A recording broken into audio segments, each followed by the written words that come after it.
Servus, ihr Hascherl, da sind wir wieder bei Chicken Police, Pointed Red oder kurz die Gockel Polizei.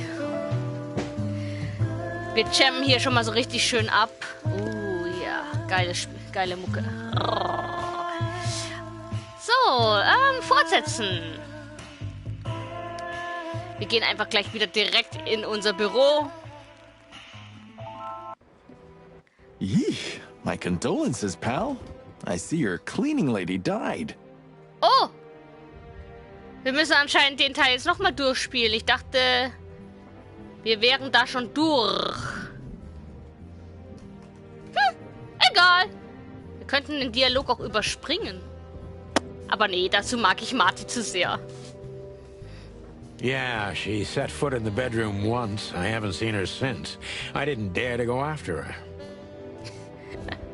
Ich habe jetzt schon wieder Spaß an den I Zweien. wouldn't want to go in there either. But what's that smell? Ah, cigarettes and whiskey. Yeah, with a hint of dirty laundry, but no, this is lavender? Ich finde es immer noch faszinierend, dass der Gockel weiß, was Lavendel ist. Ah, Guten Abend, Chat. Now that's got to be the Ibanez dame. You know, the broad who gave me the letter. And the job, obviously. Ah, pretty, huh? I can smell it. She's an exotic, too. An Impala, maybe? Und ich finde es immer noch faszinierender, dass er von Lavendel auf ein Impala-Weibchen kommt. Das ist auch noch immer wieder geil. Furry hell. That's why Chief Inspector Bloodboil hates you so much. He's jealous because your nose is better than a clucking bloodhound. Hat sich Sunny gestern auch schon so angehört wie so ein alter Kopf oder bilde ich mir das jetzt gerade ein? The bitter old dog. He just hates all foul. Ah, true. Except for Monica. Ja, Monika ist auch ein Engel. Monica is a fairy, not a bird. So, what now? Well, let's gather my stuff and head to the club. We gotta find out who this Natasha is and what she wants from us. I mean, what she really wants. Ah, okay. After you, Boss Bird. I wouldn't like to touch anything in here anyway. If it's okay, I'll just stand around and stare out the window. Sure, just do it quietly. Jo, am besten atmest du nicht mal.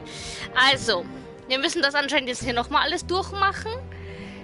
Ich dachte, wenn ich das durch hätte, wäre gespeichert. Anscheinend muss ich immer einen neuen Bereich begehen, damit ich speichere. My wife took all the good ones. She knew they'd only gathered dust here. And she was right. Gut, wir machen hier einfach nochmal alles durch. Ist nix mehr. Have you started on your great novel yet? I've already started working on my will, but I realized I'd have to leave everything to you, so cluck that. Pity. I've always wanted a chicken coop smelling like old socks and bourbon. You'll have to earn it first, Marty. Ach, die zwei sind so süß. I suppose 2 shots was enough for today. At least until we learn what this Natasha woman really wants. Andererseits finde ich es gar nicht so schlecht, dass wir das jetzt nochmal machen müssen, weil wir nämlich damit gerade nochmal in die Story einsteigen. I'm gonna clean up here one day. Yeah, and one day the sun's gonna explode too. Ja, deswegen heißt du ja auch Sunny, ne? Da haben wir noch nix. Just a bunch of useless crap in there. Jo, genauso wie du, oder wie? Da gehen wir gleich hin. It would be best to board it up. It'd go well with this rundown neighborhood.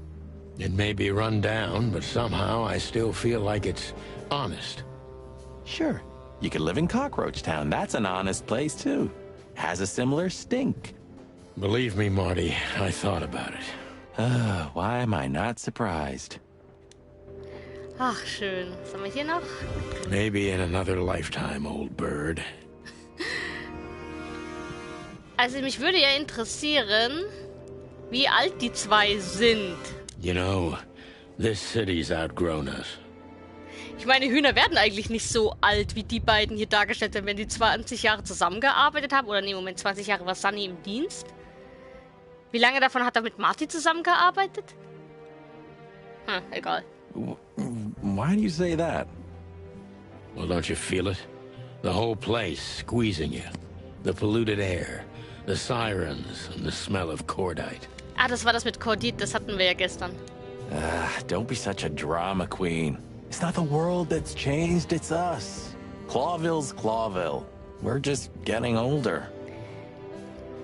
Also ich würde ja jetzt eher sagen, er ist ein Drama-Bird. No, there really is something. You know the feeling of foreboding, of something wrong, of something bad on the horizon. Ja, stimmt, das Blutsilvester, wo er hier mit einer Kugel... Einer Kugel, also ich weiß nicht, Schrotflinte klingt für mich nach vielen Kugeln, aber okay. Oh, you're screwing my mood. Yeah, but I'm not sorry. No shit. No shit. Haben wir hier noch irgendwas? Die Bücher haben wir. So. Die Bilder gehen wir ja eh jetzt gleich nochmal mit ihm durch, oder? Man, I can't imagine how you feel. The only good thing you ever had, huh? Shut up, Marty. Sure. I didn't know you used to be a kindergarten teacher. It's history, so back off. Ah, okay. I'm touched by the trust you have in me, Boss Bird. There are things better left undisturbed, okay? Yeah, got it. Who's that shaggy creature? Das ist die beste Szene. That's M.B. Davis, you bird brain. Politician? Am I gonna have to smash your beak? Seriously, I don't know who the hell he is. Das ist das Beste. Ah ja, das war der Chicken Police on Track. The old days. You know, I miss him sometimes. What, the hype? Us as celebrity cops? Nah, the work, the buzz. The phone ringing at 4 a.m. and knowing if you pick it up, you'll be dragged into something terrible, because that's your job. And of course, you pick it up every clucking time. Jedes vergackerte Mal. I'm not sure it's healthy to enjoy that. Ach komm, Marty ist vollkommen in Ordnung. Hey, no healthy animal becomes a cop in Clawville. Yeah, true. Aber das mit der Schrotflinte wird mich immer noch interessieren. Warum hat er ihn voll Schrot gepumpt? So this is them. Yeah, the wild gentlemen. They were role models when I was a kid. Well, you must have been a weird kid, which ain't surprising. My idols were the White Wolf and Super Squirrel. Eigentlich ist Marty so wie ich. Was waren meine Helden in der Kindheit? Die Turtles. The White Wolf, eh? Explains a lot. You know, when I was back in Averia, Clawville and the whole let's live together in peace bullshit seemed like an unattainable dream. Those guys made it happen. The city rose from the ashes of the Great Fire. Yeah, but look at it now. And what would have become of you if you hadn't ended up in Clawville? Maybe you'd even be happy? Das ist auch ein schöner Satz. Perhaps. So, dann haben wir das. Mach Licht aus. Nein, wir machen es wieder an. Okay. Dann haben wir hier mal kurz unsere Einträge.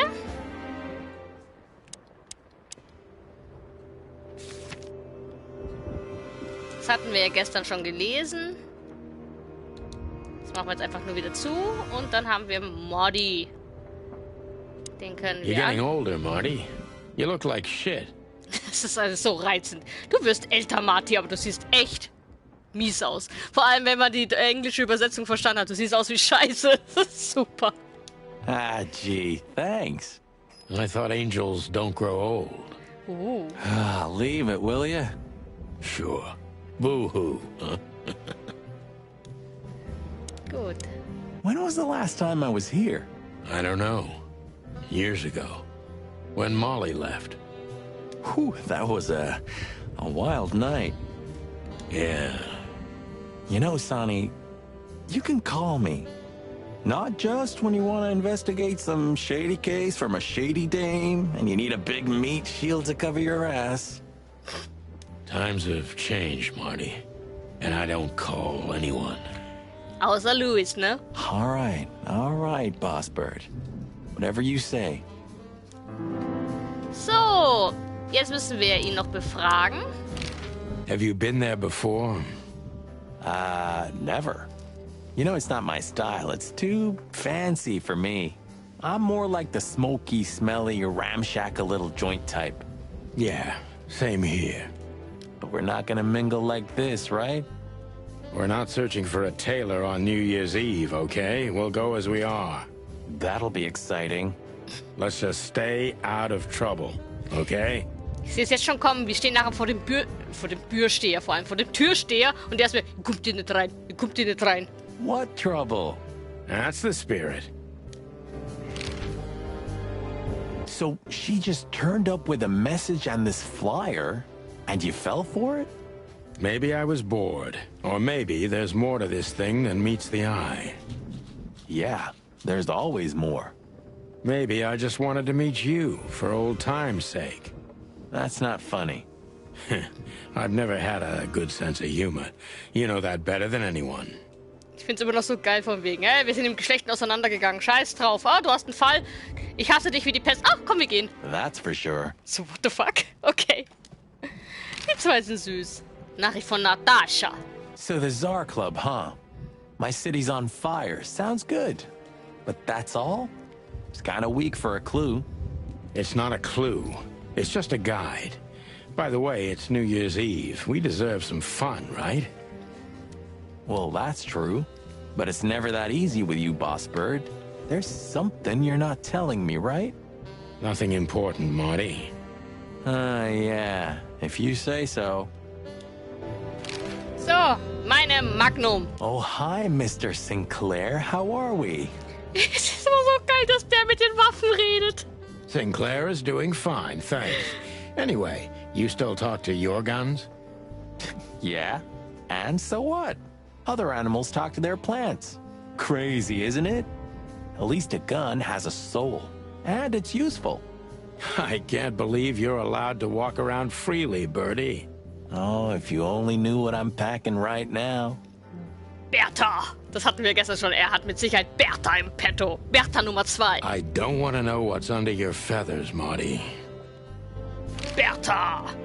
Gut, dann haben wir das und nochmal. So, am I staring quietly enough? Starre ich hier leise genug vor mich hin. Well, the floor's creaking a bit when you shift your weight, so, You're an asshole. Das ist Liebe. Gut, dann haben wir das. Mehr war hier, glaube ich, nicht. Gucken wir noch mal durch. Billiger Whisky, Schrankbilder, Lichtschalter, Schlafzimmertüre, die Wildnis, die Stadt, die Bücher, Schublade. Wir haben alles. Gut, dann würde ich sagen, ist unsere nächste Aufgabe, den nochmal anquatschen. You have what we came for? I just want to look around a little. I'm ready. Yeah. All right, Sonny. Then grab your map and let's hit the road. Das war unsere Aufforderung. Wir gehen jetzt gucken, wo wir als nächstes hin müssen. Okay. Moment, was ist das da oben? Das Top Dog. Da sind wir jetzt. Polizeirevier. Da müssen wir jetzt hin. Wir gehen in das Zar. Sind wir bereit? Nein, aber wir gehen rein. Midnight had passed, and the intoxicated madness kicked in. We could only crawl along Shalva District's main street toward downtown.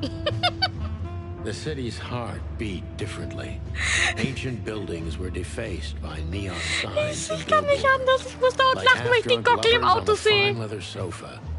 Great old houses neighbored by garish modern blocks. A place that makes the head hurt. The Tsar's huge neon sign was visible for miles.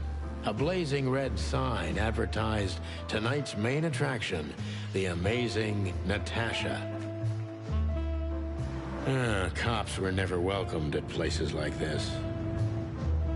I hoped we were too late for the show. We had to be inconspicuous, but it was never easy with this bird mountain by my side.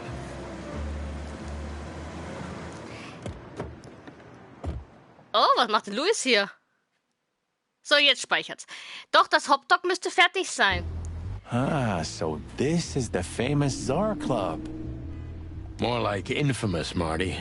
It's not for our kind, that's for sure. And I don't mean that they don't like foul here. Also, das, was wir schon hatten mit dem Rassismus-Thema, geht hier anscheinend wirklich gegen Insekten und Federviech. Oh, mal was Neues. Well, at least we don't have to be afraid that they see you as a detective, Boss Bird. Very funny, Marty. So what are we gonna do now? We find Natasha, the broad who sent me the message, remember? But first, we need to get into the club. And Marty, please, don't monkey this up. Excuse me?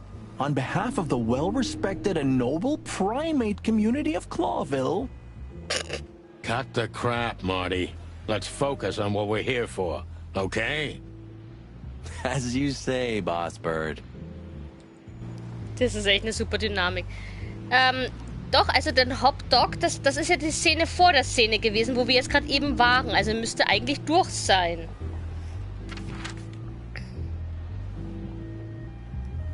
Aber wenn du... Das ist das Hotel Atlas, das ist da, wo wir gerade herkommen. Das Hopdog? Da können wir gerade gar nicht... Doch, da können wir auch hin. Sollen wir noch mal ins Hopdog gehen, bevor wir da jetzt ins Zar-Club richtig reingehen? Mir ist das Wumms. Also da beim Hotel Atlas, da waren wir jetzt gerade. Aber der Hopdog, der war eigentlich fertig. In dem Moment. Aber wir können jede Szene so oft besuchen, wie wir wollen. Ich meine, wir können ja mal reingucken. Gucken, was passiert.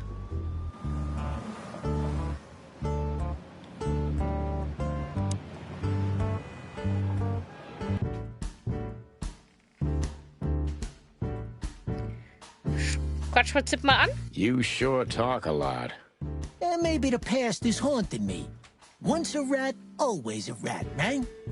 Oh, come on, Zippy. Don't be so hard on yourself. You got out in time, and you've been living an honest, ordinary life since then, haven't you? Yeah, right. How lucky am I, eh? It's more than what many others get, believe me. Siehst du, da waren wir schon fertig. Das war nur eben halt jetzt noch mal kurz so... Man kann immer noch mit den Leuten ein bisschen quatschen. So, jetzt schauen wir mal, was haben wir hier? Ui, wir haben hier viele Sachen. Werbeturm, Zeitungen, Türsteher. Ich sag doch, wir haben einen Türsteher. Eingang, eine Störchin und Louis. Wir fangen mal... Hallo? Da bist du. One day, neon signs will cover the whole world, I'm telling you. You read that in some kind of science fiction book? Ja, warum nicht? No, it's just what I think. Ich sag ja nur Las Vegas oder Tokio. Oh, so you have your own thoughts now. The world's really moving forward. Oh, sind die nett zueinander. Cluck off, Sonny. Okay. Huh, I like this. Why is that? I don't know. 'Cause it's moving, I guess. Er ist so simpel. Er ist so simpel. Das ist so süß. You're a simple bird, aren't you? Sag ich doch, er ist so simpel. Yes, I am. Okay. Gut. Hi, Louis. Hey, that's your old friend, right? Wait, what was his name? Lawrence? Lamar? No, Liam. Lewis. Yes, it's him. To be honest, Sonny, I always thought that guy's not all there in the head. Nobody's perfectly sane in Clawville, Marty. But if not for this old rabbit, I wouldn't be here today. I'll never forget that. Should I thank him for that? Jo, versuch's mal. Or kill him for it. You're reading my mind, boss. Schön. Jetzt schauen wir uns erstmal die... Honestly, I think these types of women only see faceless tuxedos, cufflinks, and wallets. And in the mirror, they're just brooches, necklaces, and earrings. Don't be so radical, Marty. They're women. They live by different rules. Das ist richtig. Außer Monika. Monika ist eine Fee. That was kind of deep. It's not. Just bullshit. There's more where that came from. Das ist eine gute Aussage. Ooh, teach me, master. When you're old and wise like me, you'll realize none of it is worth a damn thing. Wait, that was deep again, right? Maybe it was, Marty. Maybe it was. Amazing. Schön. Komm, wir quatschen Louis an. Ich hab grad Bock darauf. Sonny, my dear friend. Hi, Louis. This is my partner.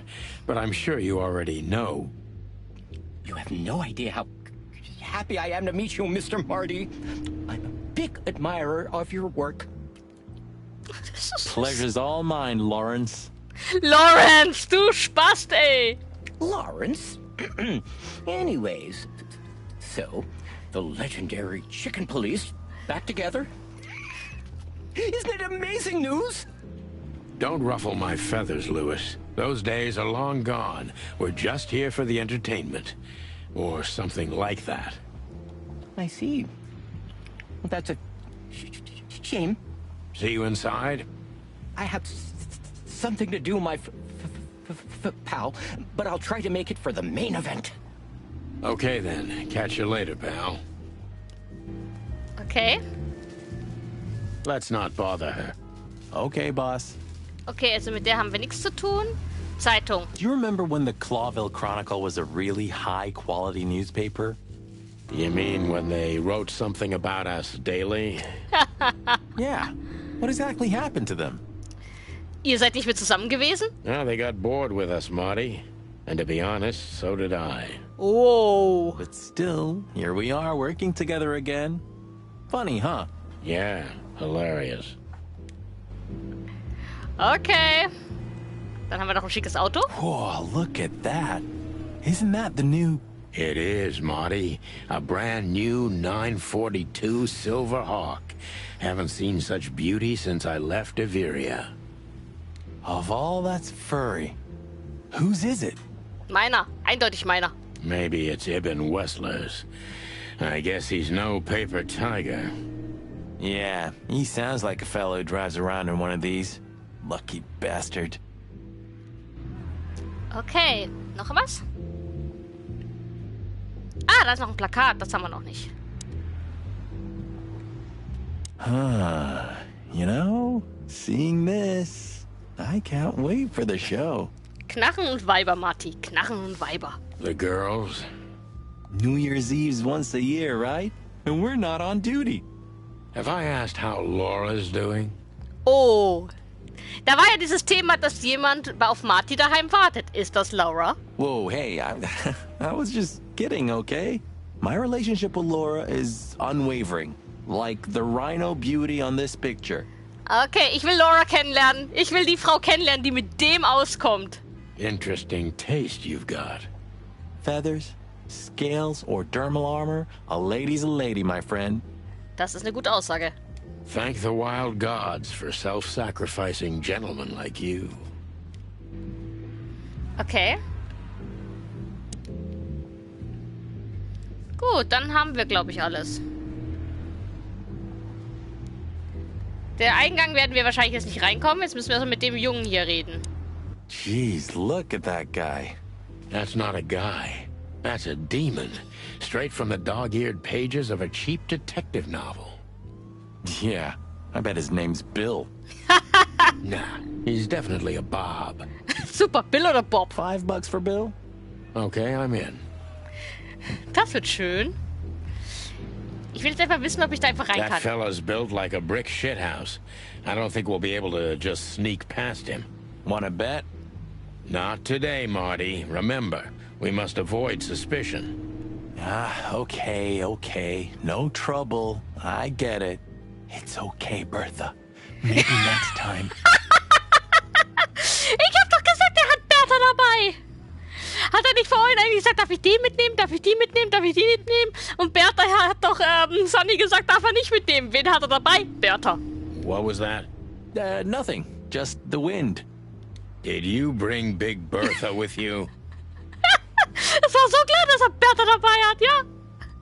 Ja, wir wussten es beide. Gods, no. What are you thinking? What idiot would bring a shotgun to a club? Du. Was that a rhetorical question? Okay, dann gehen wir mal uns diesen Schrank hier zur Brust nehmen. Howdy, pal. Ach, das ist ja gar kein... vom Weiten sah es aus wie ein Büffel. Das war, ist das so... Was ist das? Irgend so eine Wildziege? Oder, Schaf? Irgendwas ist das. Gentlemen, How can I help you on this wonderful, chilly night? We're expected in the VIP lounge. My apologies, but I don't remember ever seeing you gentlemen here before. May I ask? Eine Ziege, gut. Stop right there, big guy. I get it. Yeah, I know exactly how this works. So what do you have to do to get in? Nothing's easier, sir. Are you on the list? The list? Yeah, Don't tell me you forgot. I'm afraid I did, Marty. Sorry, big guy, but I'm pretty sure we're not on the list tonight. That's a shame. I'm really sorry, sirs. In that case, you can't come in. Hol mal Bertha raus. Yeah, right. Thanks. My pleasure, gentlemen. Gut, dann wollen wir immer befragen. Beziehungsweise erstmal wollen wir mal gucken, was wir hier Neues haben. Wir haben wieder einen Kodex. Wieso rede ich wie ein Franzos? Ui, also. Aviria, ein Land, das ausschließlich von Vögeln... Ach, das hatten wir schon, genau. Clover Chronicle sind die besten und meistgelesene Zeitung der Stadt. Sie ist so berühmt, dass sie auch über die Stadtgrenze Clovervilles hinaus ihre Leser hat. Und das nicht nur in den Kolonien. Es war die Zeitung, die als erste einen Artikel über die beiden glorreichen Gockel herausbrachte. Die Geburtsstunde der Chicken Police. Dieser erste Artikel stammte aus der Feder von Timothy Saltwater, Seemöwe und rasender Reporter, der seinerseits mittlerweile zu einer gewissen Prominenz gelangt ist. Okay, dann wollen wir dich mal befragen. Fangen wir mal hier mit Lewis an. Say, big guy, you know Mr. Lewis Hayworth? But of course, Mr. Hayworth is an impeccable gentleman, and also a frequent visitor of the club. Is that so? Good to know. And? I'm afraid that is all, monsieur. Okay. Dann Natascha. What can you tell me about the first lady of the place, big guy? You mean Miss Natasha Katsenko, sir? You're right on point, pal. Nothing you don't know already, sir. Just try me. Well, she owns the place. And, that's it? Well, that's, unbelievable. Pardon, monsieur, but I'm not permitted to say anything more. Okay, Polizei Look, I really don't want any trouble, but...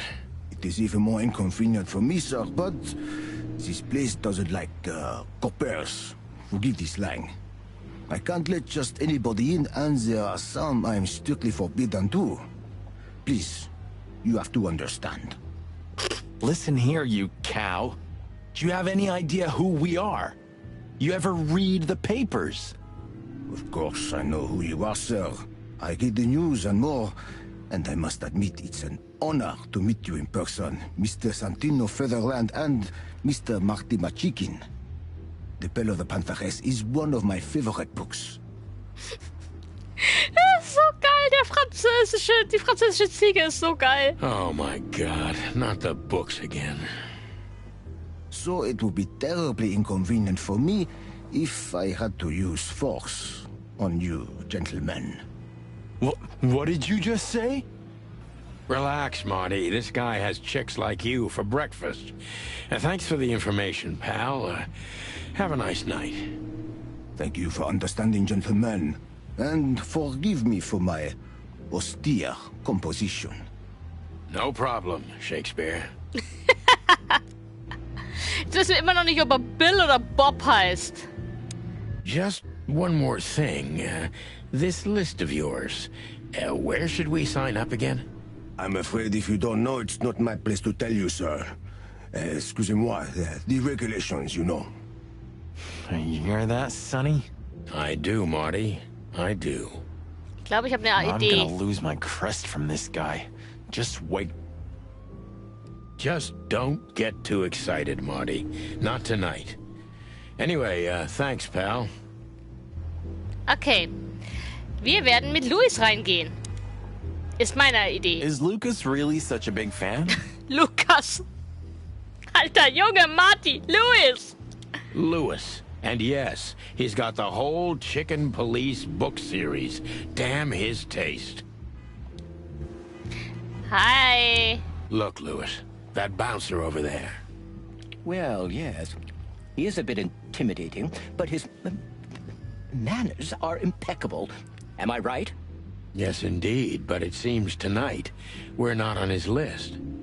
Oh, I see. Oh, I get it. I get it. You'd like to go in, but he won't let you. Yeah, something like that. No problem at all. Come with me. I'll talk to him. Ich sag doch, Louis ist unsere Eintrittskarte. Much obliged, pal. Yeah, thanks, Bunny. Excuse me. Ah, jeez, what the hell's wrong with you, Marty? What? Did I say something wrong? Ja. Gut. Sir, how'd you do? Everything's fine, Mr. Aworth. Good. Look, this noble pair of pigeons are my friends. They're on the list, okay? Nach Lamont, Sir.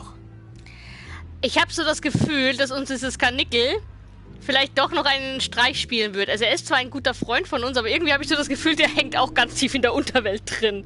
Sein böses Karnickel. Aber er ist irgendwie auch putzig mit seinem Sprachfehler. And as for you, you owe me one, gentlemen. Thanks, old pal. It was my pleasure to help you, as always. So, und damit kommen wir jetzt endlich hier rein. Yeah. Jetzt bin ich mal gespannt. Oh Gott, oh Gott, oh Gott. Was kommt jetzt? The jazz overwhelmed us. There was no band in sight, yet the music seeped from the walls like years of cigarette smoke and the smell of spilt whiskey. Behind the bar, rows of fancy bottles reflected the harmonious voices of pretty dames and the clinking of crystal glass. It was the kind of place that makes you drunk, even if you've never had a sip. A dangerous place for someone like me. No matter how alien I felt, it was strangely like coming home. Welcome to the Tsar. Well, here we are. Ja, gell? Bill oder Bob? Sauerei, wir wissen es immer noch nicht. Mother of... I take you to the nicest places, eh, sweetheart? Nehmt euch ein Zimmer. Oh, does it mean you're buying, honey? Sag mal. Don't even think about it. Was ist mit Laura? Oh, men these days. So, we're here to find a dame called Natasha. Meine Frage. Chat, erinnerst du dich noch daran, wie die Dame hieß bei Blackset? Ich komme einfach nicht mehr auf den Namen. Wie die hieß. Blackset und der ganzen anderen Leute drumherum weiß ich. Aber sie? Die Dings da, die Tochter von dem umgebracht worden ist. Ach, mir fällt's nicht mehr ein. Aber irgendwie, die zwei sind cool. Oh, Darling, oh, Sweetheart, oh, Honey, hier geht's ab, Mann. I have a hunch she won't be hard to find. Let's mingle and try to avoid suspicion. Ich habe überlegt, ob die auch Natascha hieß, deswegen komme ich jetzt gerade da drauf. Just like always. No, Marty, not like always. This time it's for real. Okay, was haben wir hier denn Schönes? Ein Fuchs, eine Bühne, ein Vielender. Der macht mir ein bisschen Angst. Der Barmann ist ja der Burner. Edler Whisky. Was haben wir in der anderen Richtung? Alter, Leute, wir haben eine Menge hier zu tun. Eine ganze Menge. Schaut euch das an, wie viel wir hier zum Anklicken haben. Also die hier anscheinend nicht. Boah, leck mich, das wird viel.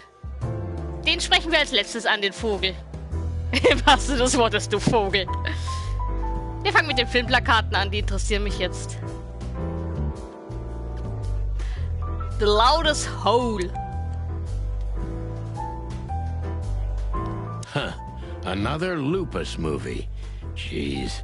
Is there nothing today they're not trying to sell with this guy?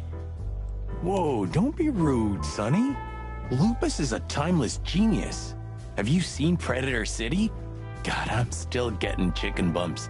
But wait, who's that next to him? Cassandra Ruby Faye. Nah, never heard of her. Cassandra Ruby Faye. Oh, gods, even her name makes me go weak in the knees. Watch your blood pressure, pal. Don't mind me, just women and guns are my only weakness. No shit. Das haben wir schon mitgekriegt.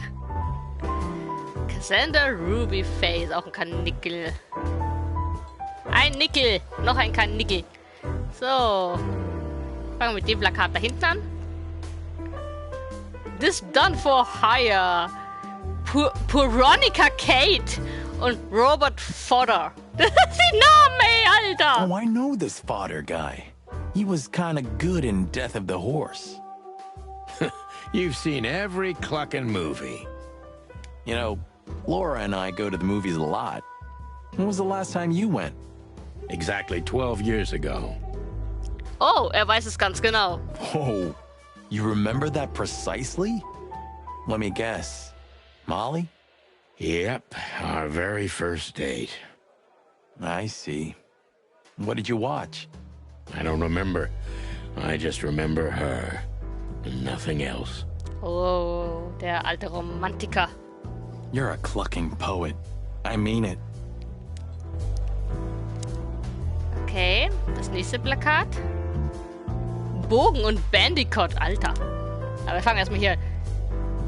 Hickers, Puddle, Glare, Turmoil, Anna Shiny, Murder My Tweet. Ooh, I've seen this. Hicks Poodle plays a private eye, hired to look for a woman, then gets into some kind of blackmail thing that's connected to the first case, and... Sag mal, ist das unser Job? Also irgendwie erinnert sich das gerade an unseren Job. Unseren Fall. Hey, Marty? What, yeah? I don't give a shit.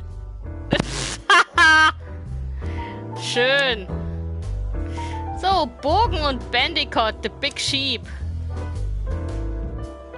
Alter, das Bild, Leute. You think this is one of those movies where the femme fatale gets everything in the end and the poor detective's left stranded? Yep, just like life. Okay. Gut, den Handlanger würde ich jetzt auch noch nicht anschwätzen wollen. Ich muss mir jetzt hier mal gerade, das ist die Bühne, der Vielender, die Bedienung, edler Whisky. Look, Sonny, I know it's not my place, but Laura's father went to that guy when his, problems had gone too far. You're treading on thin ice, Marty. Ich habe gerade eben ein Achievement bekommen, das heißt Alkoholproblem. No, Look, fellas at the station are talking, you know? All kinds of things. Moses, Plato, Bosco, and the others. Talking, eh? About what? About why Blood Boil took my badge? About what an untrustworthy alcoholic wreck I am? Ja. Look, I'm sorry, it doesn't matter. Good, and let it stay that way. At least we're cracking this one together, yeah? Sure, Marty. Okay. Ich glaube, wir können mit allen reden, bis auf den Vogel hier am Ende. Weil der ist ja das Fragezeichen, der wird uns dann weiterhelfen. Okay, dann fangen wir hier mit dem Handlanger an, würde ich sagen. Auch wenn ich den noch nicht machen wollte, aber gut. This guy is certainly not a gangster henchman. Of course he's not. Hi. Hey, Marty, I bet you wouldn't dare to go up to him and ask if he hasn't seen your fur coat. What? Why? I'm mad, yeah, but not suicidal. Are you chicken or what? Piss off, old bird. Nah, chicken shit. Okay, ich kann mit dem sonst nichts machen, aber das war jetzt geil. Gut, dann haben wir hier einen Fuchs. A fox is a wolf who sends flowers. Ein Fuchs ist ein Wolf, der Blumen schickt. Das ist irgendwie eine interessante Aussage, das gefällt mir. Ein Fuchs ist ein Wolf, der Blumen schickt. What? Oh, nothing. I read it somewhere. Aha, du kannst lesen? Fascinating. I didn't know you could read. Danke, Sonny, wir verstehen uns. Ha ha ha, very funny. Remember that old case with the fox and the raven? How could I even forget? Absurd, right? All that bloodshed for a piece of cheese.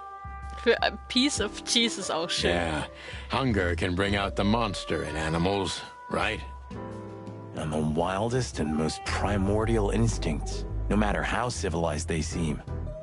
As you say, Marty. Gut. Die Bühne.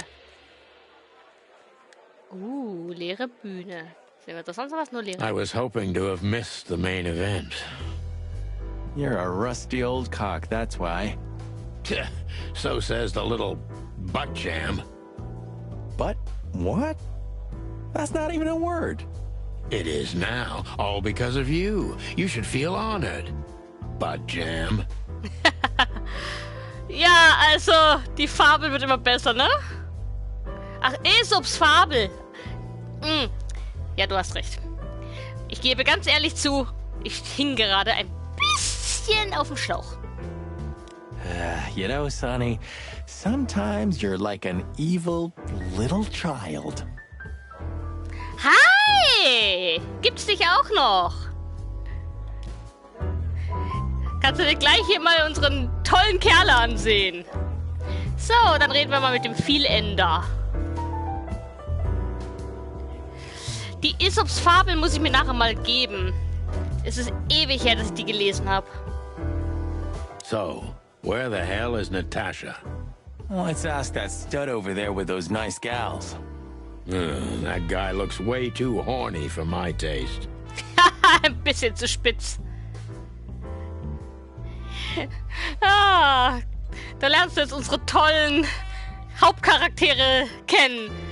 Sunny McFeather. Nee, Sunny Feather. Featherwell. Irgendwas mit Feather. Also, Marty McChicken und Sunny Featherland. Feather, irgendwas, egal. Auf jeden Fall der Alkoholiker und der Knarrensüchtige. Featherland, genau, danke. Alter. Oh man, your sense of humor is bad as ever. You just need to get used to it again. What? Okay, der Ender ist nix. Dann reden wir mal mit der Bedienung. She has pretty long legs. I mean, pretty and long legs for a squirrel, but I don't want to be prejudiced. Also ich würde sie anbaggern. We're not here to stare at pretty squirrels. We're here to investigate, remember? Och. Mano, aber die ist echt süß. That girl is looking at me. She's just looking at anyone whose glass is empty, Marty. That's all. No, Sonny. She was staring at me like hard. Now, I saw it. Marty, you're imagining things. Oh, wait a second. You see that, right? She's looking right at us with those big, black, weird squirrel eyes. Okay, Marty, don't panic. Just look elsewhere and walk away slowly. Creepy little squirrel girl. So, gehen wir mal zum Barmann. Barmänner wissen alles. A man's best friend. That's not a dog, Sonny. That's a horse. He just has a very weird mane. I didn't mean him, Marty. I meant the bar.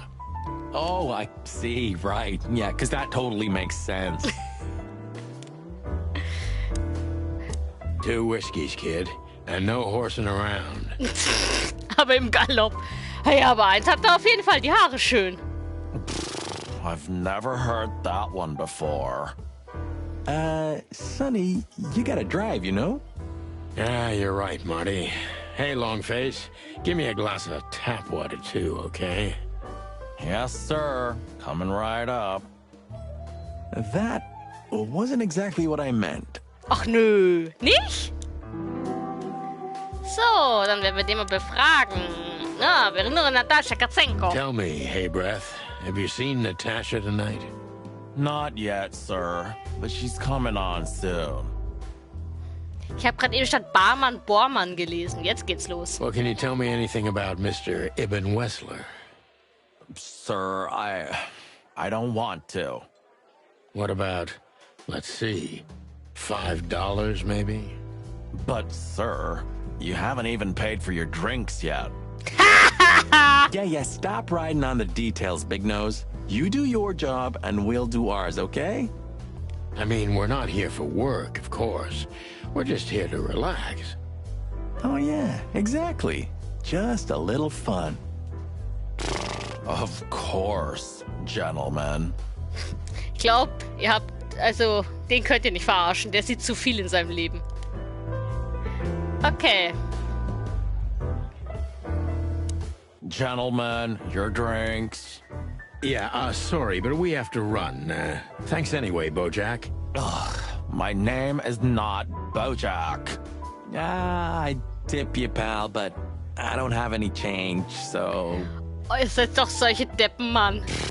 Sure, sir. The Tsar welcomes you back anytime. Ja, kommt bloß nicht Sounds wieder. good, Bojack. Okay, jetzt gucken wir nochmal das... Creepy little squirrel girl. Okay, dann haben wir, glaube ich, alles. Nochmal durchgehen. Ja. Dann werden wir uns jetzt mal diesem Herrn hier widmen. Hey, there's Filmar. Oh, den kennen wir. Who? Oh, yes. Filmar. Because that's what he calls himself, right? You know him well? We had some seriously wild cases together, yes. Mainly in Averia, way before Clawville. Another place and another life. Sounds good. Like the blurb of some cheap Pulp Fiction book. Ja, dann hat er ja schon mal ein Thema zu schreiben. Yeah, it was the exact opposite. But the old bird's worth saying hi to. Well, well, if it isn't the great detective, Marlowe. Blow me, Sonny. You know I don't use that name anymore. Okay, Mr. Dumbass alias Filmar Lowe. So says someone who tried to go undercover with a feather pillow mafia is a turkey. Right, Mr. Turk Cayman? Gertrudan. Hey, that was a long time ago. I was young. And I stick to my principles and my stupidity. Phil Marlowe, and that's that. Don't rile me up, you old fart. Oh, nett. Okay, fair enough. Sorry, I'm a little clucked tonight. I know the feeling, pal. By the way, what are you two doing here? You stick out a bit. Are you here for a good old-fashioned beating? Wenn du Marty fragst, auf jeden Fall. We stick out? Man, you look terrible. Like someone who sat on an electric pole. Don't even ask. I feel exactly like that. You want a case? 5 feet tall, half of that legs. Angelic voice, demonic eyes, just the usual. Oh, boy. Könnte unsere Katzenko sein. You? Something like that. Just don't know the exact numbers yet.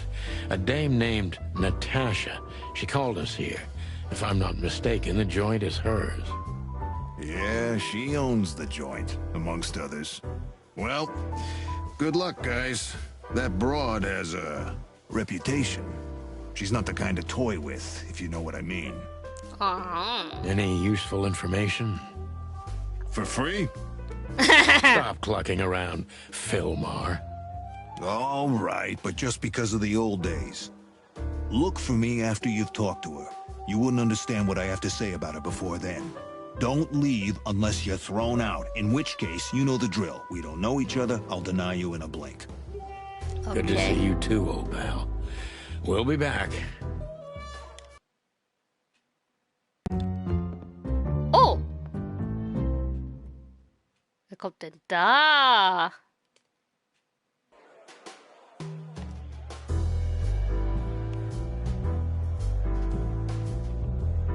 Ah, gucke mal ran. Hier haben wir jetzt eine Veränderung. Die sieht nicht begeistert aus. Das ist Ibn. That woman with Ibn. I think I know her from somewhere. Maybe in your dreams, pal. Isn't that... Yes, it is. The great Ibn Wessler, in the flesh. So much for our incognito. Ja, das war's dann You halt. think he noticed us? Only if he's not entirely blind. Great. Dann können wir ja gleich anschwätzen. Oder schwätzen wir erst sie an? Ah, sie kann man gar nicht anschwätzen. Aber kann man noch was sagen? The memories are returning. Jeez, just spare me the dirty details. Okay. Dann schwätzen wir mal den großen Ibn an. Just act nonchalant, my friend. No, it can't be. What now? Is that Olivia? No, Marty. Doch? Hey, Olivia. Are you talking to me? It's me, Marty McChicken. Oh, God. Oh je, das wird jetzt übel. What a pleasant surprise. The roaster coppers in person. Chicken police. But yeah, Mr. Wessler, you could say so. The name's...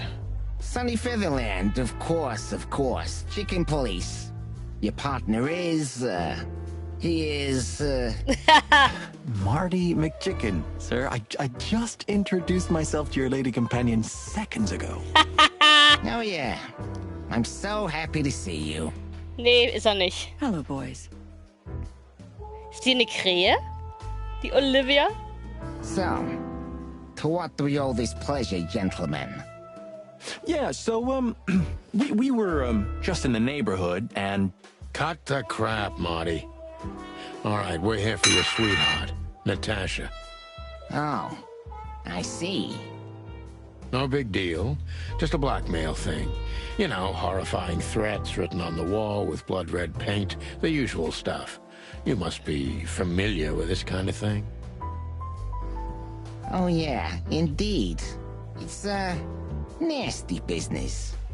But I didn't know Natasha hired a detective because of this simple matter. But to be honest, I understand. I would have taken matters into my own hands, you see. Lass mich raten. I'm kind of busy. Ist mit der Krähe hinter sich beschäftigt. Mr. Wessler had a meeting with Attorney General Hamtaro yesterday, so he's rather tired. If you would excuse us. Ah, ist das seine Sekretärin, die Krähe? Oh, dear Olivia, it's okay. These gentlemen are just doing their job, right? And if I've heard correctly, they're notoriously thorough. So, how can I help you? Gib uns mal deine Macht und dein Geld rüber, dann kann sich Sunny vielleicht mal eine Bude leisten, die nicht nach Whisky und Socken riecht. We've got a few questions, if you don't mind. Oh Gott. I'm at your service. Muss ich jetzt echt den Untergrundchef verhören? Yeah, geil. Aber erstmal tun wir uns die neuen Infos an. Okay, wir haben einen neuen Hinweis. Der gute alte... Ja, das will Sunny wirklich nicht. Also, der gute alte Filmer muss etwas über Natascha und den Fall wissen, aber er will nicht mit mir reden, ehe ich nicht mit Natascha gesprochen habe. Er wirkte ein wenig nervös. Bestimmt geht es um etwas wirklich Wichtiges. Okay. Da war ich zu früh. So, hier. Okay, wir haben neue Leute kennengelernt. Es werden immer mehr. Filmer. Filmer ist ein Falke. Ach, das sollte ein Falke sein. Turmfalke, oder? Ja. Absolut durchschnittlich im Aussehen, wenig einprägsam und ein alter Bekannter aus Averion. Langsam kann ich diesen Namen aussprechen. Filmer, so nennt er sich inzwischen, ist ein alter Kumpel aus der Zeit vor Clawville. Er ist einer der besten Privatdetektive der Stadt und wie all die anderen auch gerät er oft in Schwierigkeiten mit dem Gesetz. Trotzdem kann man ihm immer noch trauen, was in Clawville auf fast niemanden mehr zutrifft. Gut. Jetzt haben wir endlich ein Bild von uns zu dieser Radde. Gut aussehen, charismatisch und ein vergackerter Gangster. Ja. So, wen haben wir noch? Ah, da. Olivia Blackwing. Sie ist eine Krähe.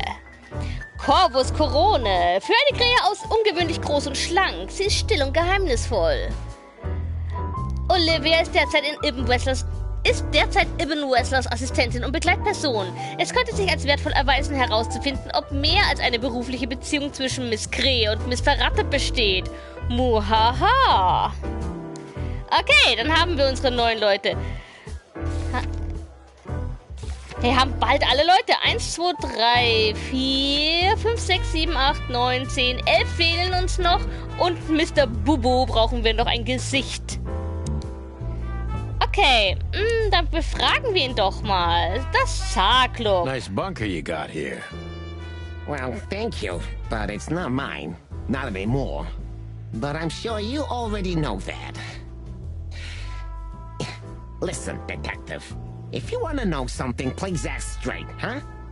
Okay. All right, Mr. Wessler, let's make this a bit more professional. Okay, I'm not as exciting as people tend to believe. I grew up in a poor family of many siblings. I'm the only one still alive, unfortunately. My career started with a shoe store, and now, here I am. Er hat sich gebonert. Ja, das ist eine Eule. Das haben wir ja schon festgestellt, dass Bubu eine Beule ist. Ein Uhu. Eine Beule. Eine Eule. Also er ist ein Bubu. Ich finde es immer noch so geil, dass ein Uhu ein Bubu ist. Apropos, da hast du ja was verpasst. Gestern haben wir da gerätselt, als wir dann unsere wunderschöne Auftraggeberin, als die Botin von unserer Auftraggeberin hatten. Sie hat sich jetzt inzwischen als Impala herausgestellt, aber trotzdem, du hättest deinen Spaß gehabt. I wouldn't call that an average life. Shoe store owner to mob boss. How dare you speak to Mr. Wessler like that? Leave it, Olivia, dear. It's just provocation. I'm sorry if I offended you, Mr. Wessler. Shall we talk about something else? Ja, das ist ja auch nicht so schwer mit Bubu. Okay, Louis says Hayworth. Everybody knows Mr. Hayworth. He's an antique piece of furniture in this city, so to speak. Only a bit worn out. It's not my fault that he's so much in debt, detective, but the name of his family still rings quite loud in Clawville. Is that still worth anything? The name is just their name, of course, but the man behind the name is another matter, Mr. Featherland. Ah, ja, vielleicht treffen wir noch einen Biber. You're a pragmatic rat. Thank you. Thank you. So, nach Dasha. Look, detective, if you want to know something, just ask. All right, Mr. Wessler. Has your assistant been working for you long? Are you talking about me? Ich mag ihre Stimme. Yes, I'm talking about you, ma'am. Let me answer your question then. I've been in Mr. Wessler's employment for 6 months. Why do you ask? Oh, just routine questioning, you know. Most of them aren't good for anything. Just killing time. It sounded rude to me. Yeah, please forgive a detective. Olivia's a real firecracker. Oh ja. Das sehe ich. Okay. Don't be shy, detective. Ask me anything. All right, Mr. Wessler. Let's see. Okay, da sind wir durch. Dann haben wir sie hier noch. The memories. Jeez, just spare me the... Das hatten wir schon.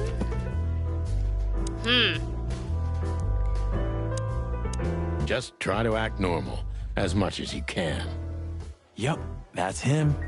Well, it looks like this unpleasant conversation can't be avoided. Ah, hier unten habe ich noch was. Vernehmen. Oh mein Wessler is Gott. a tricky guy.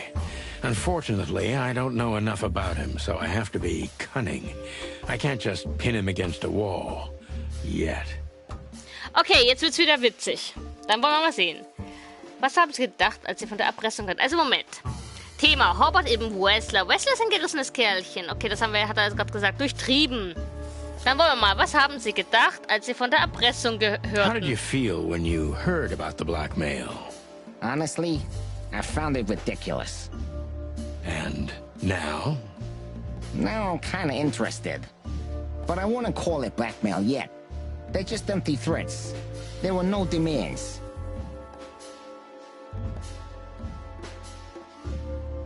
Ah, cool. Dann kannst du das ja auch mal wieder streamen. Good point. Thank you. Are we done? Nein. No, not quite. I'm sorry to hear that. Okay, wir müssen gerissen sein. Durchtrieben und misstrauisch. Sie machen einen sehr geschäftigen Eindruck. Darf ich fragen, was Sie geschäftig machen? Warum haben Sie nicht einfach die Polizei gerufen? So. Wir müssen gewitzt sein und dürfen ihn nicht in die Ecke drängen. Sie machen einen sehr beschäftigten Eindruck. Ah, okay. Darf ich fragen, was Sie geschäftlich machen?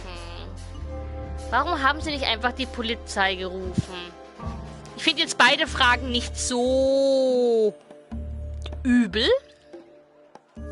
Die erste würde ich gerne stellen, aber ich vermute, dass wir mit der zweiten besser dran sind. Ich darf ihn nicht einfach in die Ecke drängen, jedenfalls noch nicht. Aber die erste Frage ist höflicher als die zweite. Die zweite ist so, warum hast du das nicht gemacht? Hübsches Armband hat der an. Fällt mir da gerade auf. Mein lieber Chat, welche Frage würdest du nehmen? Ich bin nämlich jetzt mal wieder so ein bisschen so, Also das erste würde mich reizen. Okay, du sagst auch das erste. Gut, dann machen wir das. You seem a very busy man. May I ask what you do? It's, uninteresting. Would you elaborate? I got a small share in the meat substitute business. If the new product works, maybe we can make your job easier. Ja, wahrscheinlich tut er Bösewichte oder Insekten verheizen. You mean reduce predation in Clawville? There are such plans. If you're interested, talk to Olivia, my assistant. She's an expert in what she does, unlike me. Okay. Thank you. That's it for now. Gut. Wir haben uns nicht schlecht also geheimnistorisch. Wie steht es mit Ihrem Alibi, Mr. Wessler? Das wäre an die Wand gedrückt, das geht nicht. Gehört der Laden hier Ihnen? Das wissen wir schon. Sie sind so schweigsam, Mr. Wessler, obwohl ich gehört habe, dass Sie ein guter Redner sein sollen. Also das zweite wissen wir ja schon, das hat er ja schon erzählt. Das mit dem Alibi, das ist an die Wand gedrückt. Ich würde jetzt die 3 nehmen.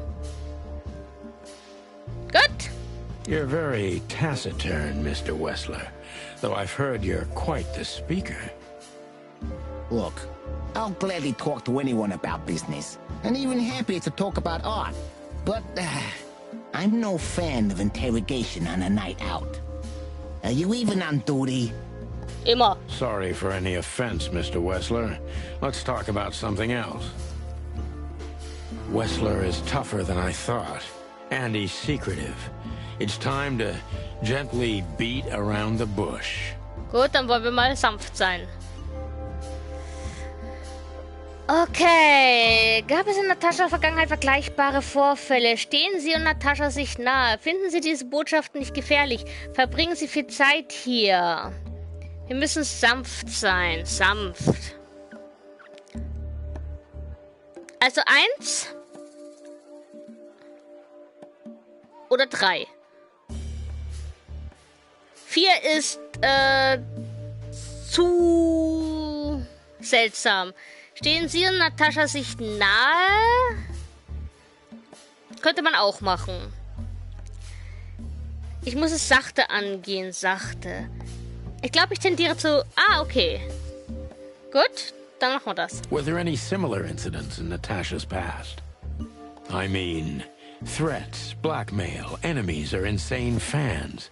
Psychopath pianists, perhaps. I don't know about enemies, but she's a celebrity. A star shining bright in Clawville's night sky. Do you understand? She gets endless fan mail. It could be anybody. I wouldn't overreact. Okay. Natasha doesn't feel that way. I've noticed. Okay. Reden Sie Klartext, Wessler. Zeitverschwendung bringt uns beide nicht weiter. Das können wir nicht machen. Ist zwischen Natascha und Ihnen alles in Ordnung? Glauben Sie, dass einer Ihrer Fans dafür verantwortlich ist? Ich bin für 3. Weil die anderen 2 Sachen sind zu offensiv. Gut, du bist der gleichen Meinung wie ich. Do you think one of her fans is the culprit? Someone who can't take rejection, maybe? Why not? It's quite common. It's a typical motive, indeed. Any ideas who it could be? Yeah. Attorney General Hamtaro is obsessed with Natasha. But he's, more like the kiss on the hand, flowers bowing type. throwing bricks through the window is not his style. I can't think of anybody else. Or rather, I can think of everybody else. About half the city, actually. I get it. Gut. Gab es früher schon einmal vergleichbare Drohungen? Haben wir schon gefragt. Der Gangsterboss und das Kätzchen, was? Wir haben sich eigentlich kennengelernt. Aha. Wären Sie bereit, auf dem Revier eine Aussage zu machen? Gut. Das mit dem ersten haben wir ja eigentlich schon gefragt. Wenn wir das jetzt nochmal machen, dann hält er uns für bescheuert. Der Gangsterboss und das Kätzchen finde ich eigentlich sehr rabiat. Wären Sie bereit, auf dem Revier eine Aussage zu machen? Könnte sachte sein, aber es könnte auch falsch laufen. Ist alles nicht so geil gerade. Da würde ich jetzt gerne die englische Übersetzung sehen, damit man dann weiß, was eigentlich das sanfteste war. Der Gangsterboss und das Kätzchen ist eigentlich echt zu offensiv.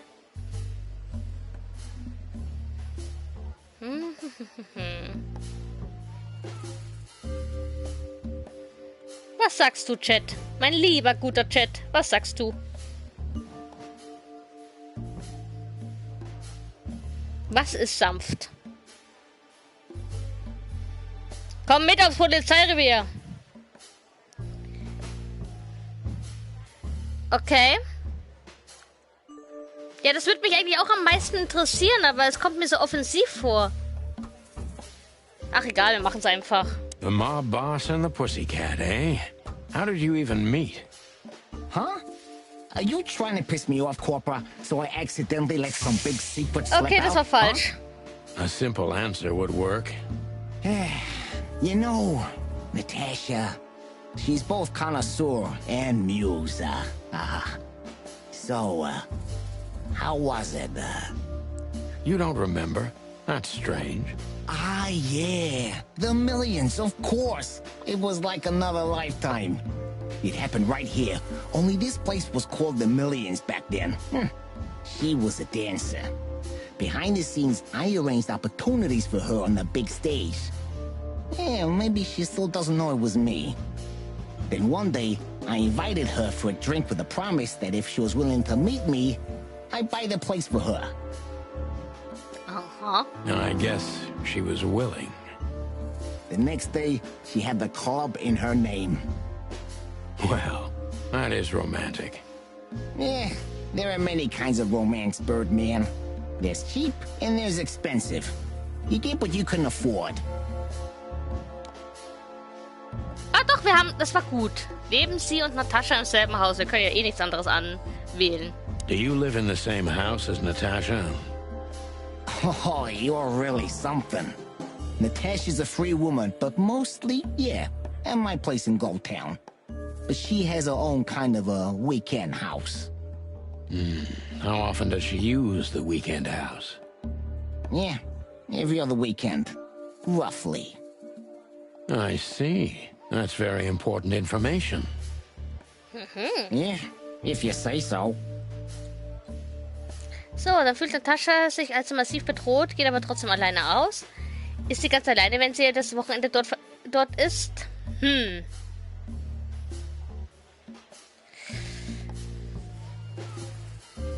Moment. Dann fühlt Natascha sich also massiv bedroht, geht aber trotzdem alleine aus. Das ist dann so ein bisschen angreifend. Ist sie ganz alleine, wenn sie am Wochenende dort ist? Das ist gegen ihn angreifend. Also ich glaube, 1. Weil das andere ist so, hä, geht sie dir fremd? Hä, geht sie dir fremd? Das wäre auch ganz lustig. Aber ich glaube, dann wird das sauer. Der ist ja aufbrausend. Also ich gehe auf 1. Du auch. Gut. So Natasha feels like she's in grave danger, yet she's still going out alone. Yeah, I know what you're getting at. But I'm 100% sure of her loyalty. She's gone out very rarely since this started, and mostly in my company. Yeah, you know, I'm not sure if you do, but in our social circles, banquets and dinners are frequent. Illegal gambling nights. You got me there. Yeah, you're right. Natasha is crazy about the roulette wheel. Okay. Always putting it all on the red, right? Yeah, you're a real rotten bastard, Sonny. Although, yeah, always on the red. Yeah, right. So, can we meet your lady? I don't see why not. But first, please, listen to her sing. She's on soon. Ich glaube, das haben wir gut gemacht. Und? 90%! Wuhu! Wir sind ein echter Ermittler! Wow! So, ist wieder in Action, ein wenig erschöpft vielleicht, aber gut in Schuss, gute Arbeit. Wichtiger Hinweis, Ibn versucht jedes Mal das Thema zu wechseln, sobald wir die Drohung zu sprechen kommen. Er weiß eindeutig mehr, als er zugibt, das war klar. Thank you for your time. We'll be seeing you. I have no doubt about that, unfortunately. Hey, we should grab a coffee or something, Olivia. You know, for old time's sake. Pleasure to meet you, gentlemen. Goodbye. Das war eine sanfte Abfuhr. Oh. Please, take a seat. The show's gonna start soon. Auf die Show bin ich voll gespannt.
Sonny. Sonny. Chloe's still lying in my bed, and it's dead.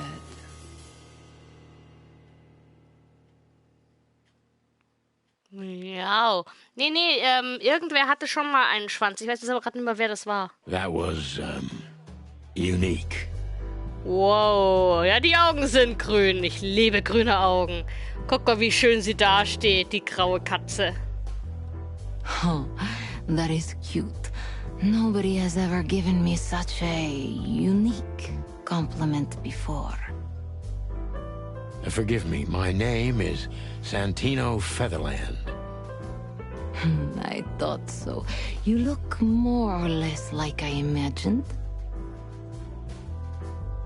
Sie hat auf jeden Fall bis jetzt den beweglichsten Schwanz.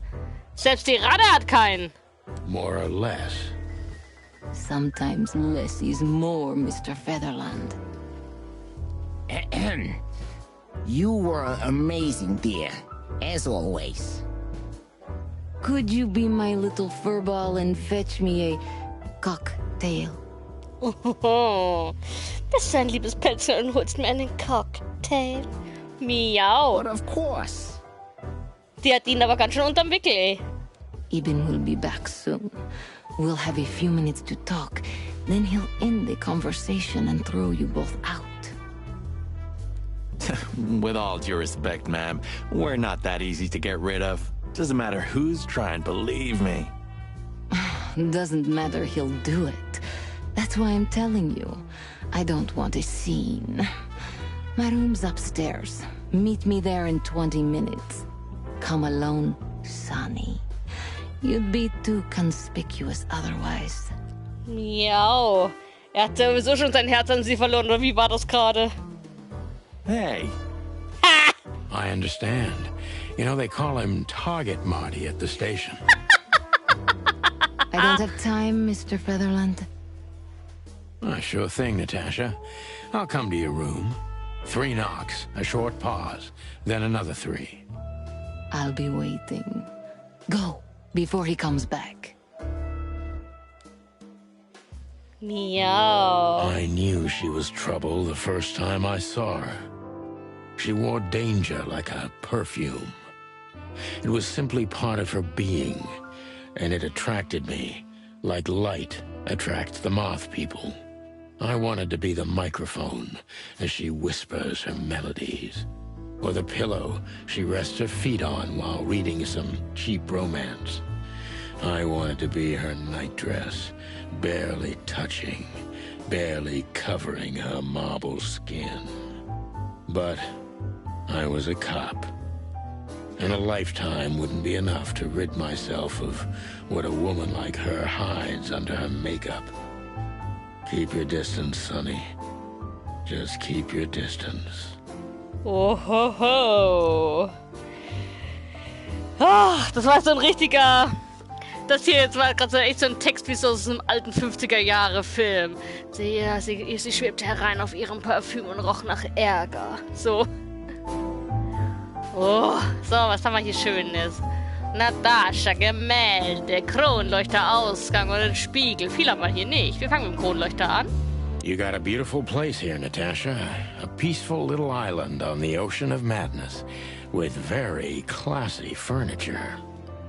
Ibn likes me surrounded by elegant things, you know? You're an elegant thing yourself, sweetheart.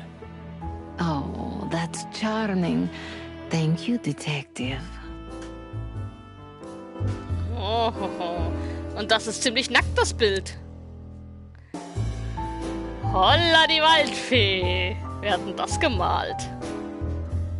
Gee, that is a unique picture, and kind of daring. I admit I've never seen anything quite like it before. Yes, I admit it's a little daring. I keep it. It evokes good memories. A precious old friend of mine. A most wonderful artist. He's got an eye, that's for sure, considering his model. Was that supposed to be some kind of compliment? Auf jeden Fall, Schätzchen. I don't know. I don't compliment often. Not on purpose, anyway. Oh, you're funny. Holla die Waldfee. Also das Bild, das würde ich mir auch aufhängen, ganz ehrlich. So, Spiegel. I bet you spend a lot of your time staring into the mirror. Do you even recognize yourself? Maybe you were trying to be rude, but, you know, that's a very good question.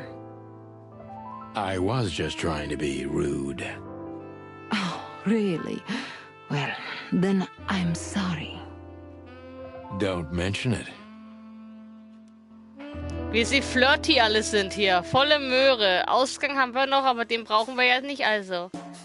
Natascha. This woman's aware of her charm, and she knows how to use it. A rare and dangerous combination. How do you like your bourbon, Mr. Featherland? Viel und billig? In a glass. But thanks, I had a couple before I came. I feel like this may be a long night. I hope it doesn't bother you if I have one myself. Na komm, sauf, Katzi. Sauf was. I get offended if women don't drink in my company. Oh, you are a funny guy. So I've been told. Anyway, lovely room. Yes. Look, Mr. Featherland. It's sunny. Saves us a lot of time. Okay, Sonny. Hoho, die wird immer... Also die Stimme wird immer... Wow. Gleich landen die im Bett, wenn das so weitergeht. So, why am I here? You know, men tend to babble in my presence. It must be exhausting. It is. But you're not the type to beat around the bush. Is it too banal if I tell you it's an occupational hazard? Terribly. So can I start the unpleasant questions? I've asked you here so you can do what you do best. Really? I thought you asked because you wanted me to investigate for you. But if you'd rather be drinking... Oh, you do have a sense of humor. How reassuring. Only if I'm a bit hungover. That's usually quite common. Er quatscht wirklich viel in ihrer Gegenwart. Wer schreibt das bitte jedem auf den Deckel, dass man ein Säufer ist, ey? Oh, please drop the act about being the alcoholic, heartbroken ex-cop, Sonny. It would undoubtedly suit you, but I've seen you scanning my room. From the second you set foot in here, you started working, and everything I say gets sorted in your brain. Am I right? Oh, die ist gut. That's a bit of an exaggeration, but yeah, it's something like that. Well then, Sonny, come at me. Wow. Was? Hallo? Moment. Brauchen die Kondome in dieser Welt? Nur mal so eine Frage nebenbei, ne? Oh, that's something I don't hear often. With pleasure.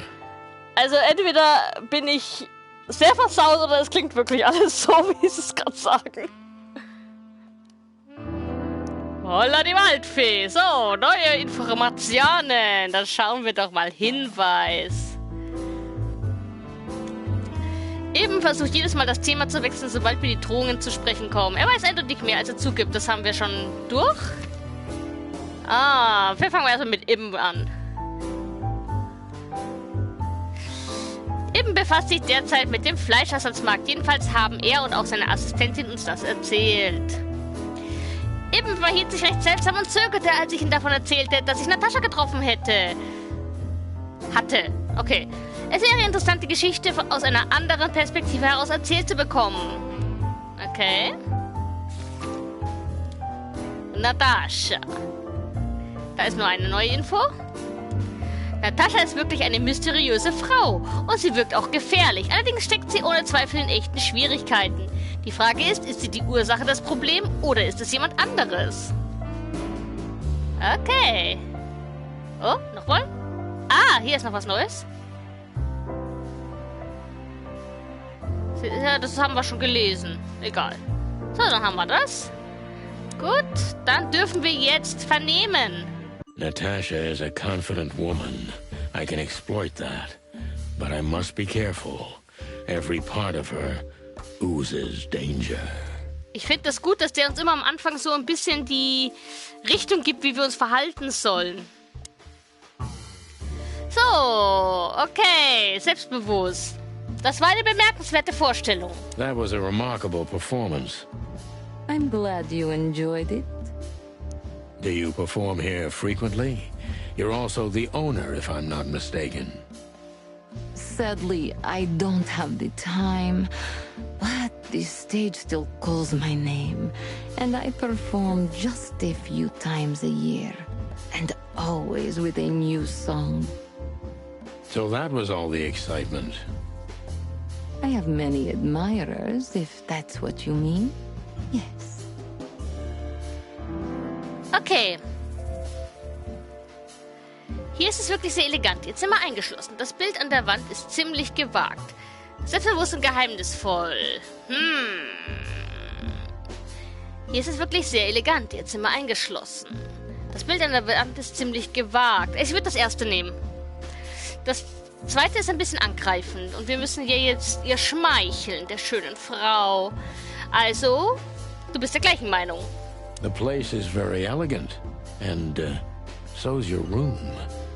Why, thank you. I kind of feel like I'm in a museum. Well, that depends on the kind of museum. Da hat sie recht. The kind with nice things. Oh. Suspiciously nice things. Just like you. Do you think I'm suspicious? We'll see about that. Try me. Oho. So, glauben Sie, dass einer Ihrer Bewunderer hinter den Drohungen steckt? Was können Sie mir zu Ibn Wessler sagen? Ich sag wieder 1. Weil Ibn Wessler ist zwar Ihr Fellball, aber wir haben es ja jetzt im Moment gerade erstmal mit Ihrem Bedroher zu tun. Das ist unsere Job. Okay, du bist der gleichen Meinung. Do you think one of your admirers might be behind the threats? Those who admire me usually idolize me. No, I don't think it's one of them. Okay. You know, the soul of an animal is extremely complicated. Sometimes all it takes is a bad look or some small rejection to turn admiration into hate. Ich mag ihre grünen Augen, die sind fantastisch schön. Fantastisch. That's a stillborn theory. No one hates me if they once loved me, Mr. Detective. Aha. Ah, I see. Okay. Haben Sie vielleicht Beweisstücke bezüglich der Bedrohungen aufgewahrt? Warum haben Sie Deborah geschickt? Sie ist ein nettes Mädchen, aber warum sind Sie nicht selbst gekommen? Dieser Fall stinkt zum Himmel. Was wollen Sie eigentlich von mir? Also, das letzte auf jeden Fall nicht. Ich würde das erste fragen, ob sie Beweisstücke aufgehoben hat. Weil das mit der Deborah... Ich weiß nicht, irgendwas sagt mir, dass es das nicht ist. Ich glaube, es ist das erste. Ja, sagst du auch. Do you have any material evidence concerning the threats? You may think I'm irresponsible, but I didn't keep any of it. I simply couldn't bear to look at them. Aha. Didn't you think maybe the police would need it? I didn't think I needed the police. Moreover, do you think the girlfriend of Ibn Wessler could ever turn to the cops? Da hat sie recht. I see. So, what about me? How do I come into the picture? It sounds ridiculous, but you're my last hope. Oh. That does sound ridiculous, but I accept. My ego and old habits. You can't do anything else, can you? Something like that. A leopard can't change its spots. Deep behind the diamond skin lies the truth. It doesn't matter how hard Natasha's trying to hide it. She's scared. Now I must concentrate to finally find out what I want to know. Okay, ich glaube, wir haben uns bis jetzt nicht schlecht angestellt. Ja, sieht gut aus. Okay, was genau stand in den Drohungen? What was in those threats, exactly? The message itself is not a threat. It's just a word. But a word again and again is threatening. Exactly. So? You really don't have any idea which word could be used for a woman like me? Oh, mir fallen da so einige ein. I guess I do. Yes, I think I know what it could be. Whore. Ich war gut, ich habe das nämlich gerade echt gedacht. Ich dachte Bitch, Hure, sowas in der Art. Und natürlich kam gleich Whore. Cat got your tongue? Am I right? You heard it. I said what you were thinking. And yes, that was in the message. That was printed on the paper and painted on my wall in giant red letters. Well, thank you for your honesty. So. Okay. Jetzt müssen wir uns darauf konzentrieren, dass sie Angst hat. Hat niemand den Täter gesehen? Wirklich keine Spur von ihm. Könnte die Drohung etwas mit der gefährlichen Beziehung zwischen ihnen zu tun haben? Ich schlage vor, sie tauchen eine Weile unter. Ist es nicht. Was ist mit Filmen? Ist es ihretwegen hier? Könnte sein? Glaube ich nicht. Wir müssen mit ihrer Angst jetzt spielen. Ich glaube, es ist 3 oder 4. 4 würde mich interessieren, 3 passt auch. Weil wenn wir ihr gleich zur Flucht raten, dann kommen wir ja nie weiter. Und Filmer, der wird uns schon noch sagen, weswegen er hier ist. Oder auch nicht. Ich glaube, es ist 4. Was sagst du, mein lieber Chat? Ja, wir sind uns einig. Could the threats have anything to do with the dangerous relationship between you? You mean I'm a cat and he's a rat? Oh, das reimt sich. Every interracial relationship has risk. But yes, this one's more conspicuous than most. Clawville's a very open and free city, but I guess you see more radical transgressions than I do. One of the most common causes in homicidal and predatory cases, ma'am.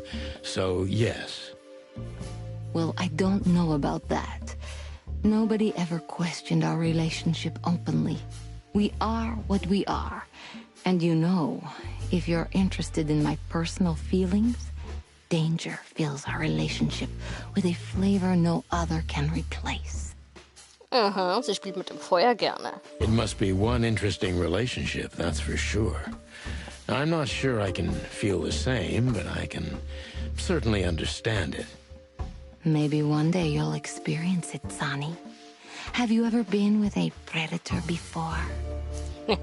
Well... Well? That's unsteady ground, Natasha. Let's turn the questioning around, if you don't mind. As you wish, Sonny. Ja, war gut. So, wie viele Dummköpfe wie mich haben Sie schon benutzt, Natascha? Das würde ich normalerweise niemals fragen. Ich habe aber keine Auswahl. How many fools like me have you used up, Natasha? In all my life? Well... I just forget it. I don't want to know. Curiosity killed the cat. No pun intended. I'm just joking. You're not a fool, Sonny. I know that was supposed to be a kind of insult, but it usually rolls right off me. I can't take cock-a-doodling, so you can put aside the strutting stuff while you're talking to me. Woohoo! Fair point. Broadcast received, ma'am. Natasha is a mysterious woman, but I must gouge out at least one of her secrets. Enough games. It's time to know why I'm here. Okay. Lassen Sie uns zur Sache kommen. Woher kennen Sie Molly? Oh, unser Detektometer ist wieder auf die Mitte gesprungen. Let's stop beating about the bush. How do you know Molly? I'm prepared for that question, but it's still not easy. You knew very well that if you threw in the name of my wife, I'd come to you, no matter how vague and suspicious the case was. I just want to know if you're simply a manipulator, or you're really that desperate. I really know her. I'm not lying. Oh, really? How? Were you a nurse, too? Forgive me, but I don't think so. Don't be rude and so cynical, Sonny. I'm sorry, but that's me when feline claws are at my throat. Molly is an old and good friend of mine. She has nothing to do with this, but I knew that if I didn't mention it to you, you wouldn't have come. Mm-hmm. Yeah, Natasha, you're right there. I knew you were a decent fowl, that you would help me. That's what you're famous for. Don't go there. Flattery doesn't work. Aber selber ist auch kein Schmeichelverachter, huh? Look, forgive me. I shouldn't have brought your wife into this. You're right, you shouldn't have. But to be honest, I don't think she's my wife anymore. On paper she is, but I haven't seen her in years. I'm sorry, I didn't know. Really? Das kann ich mir jetzt irgendwie nicht vorstellen. Weil wenn sie so eine gute Freundin ist, warum weiß sie dann davon nichts? I did. Aha. I knew. I checked you out before I sent Deborah. Luck me. This case is getting more and more intriguing. Mhm. So. Was genau wollen Sie von mir? Das finde ich jetzt ist die richtige Frage. Weil Sie haben mich von Anfang an hinters Licht geführt, da kriegen wir ja doch keine Antwort raus. Was genau wollen Sie von mir? Das will ich jetzt auch wissen. Was will diese Katze von mir? Weil wir müssen aus ihr ja jetzt was rauskriegen. Und wir sollen jetzt direkt in die Vollen gehen und das da oben, das ist ja wieder um die heißen Brei herumgeredet. Da schleicht die Katze um den Milchtopf, das bringt's nicht. Was genau wollen Sie von mir? What exactly do you want from me? You are really as good as they say you are. And I'm not selling lucky dips, Sonny. Find them, whoever they are, and... Whatever it takes? Not exactly, but something like that. You know, if I didn't see the speck of fear behind the confidence shining in your eyes, I wouldn't take the case. I'm not afraid. Doch. You're terrified, Natasha. Don't be ashamed. You must solve this. As soon as you can. Money's not an issue. Okay, und? Okay. Kopf aus der Übung. Nicht schlecht, aber gut ist auch anders. Für einen Anfänger ganz okay, aber da kannst du dich verbessern. Reiß dich nächstes Mal zusammen und achte auf die Hinweise. Konzentration, Sunny. Wichtiger Hinweis, die Drohung oder eher Beleidigung in den Botschaften an Natascha ist immer dieselbe. Hure. Knapp, aber trotzdem vielsagend. Okay.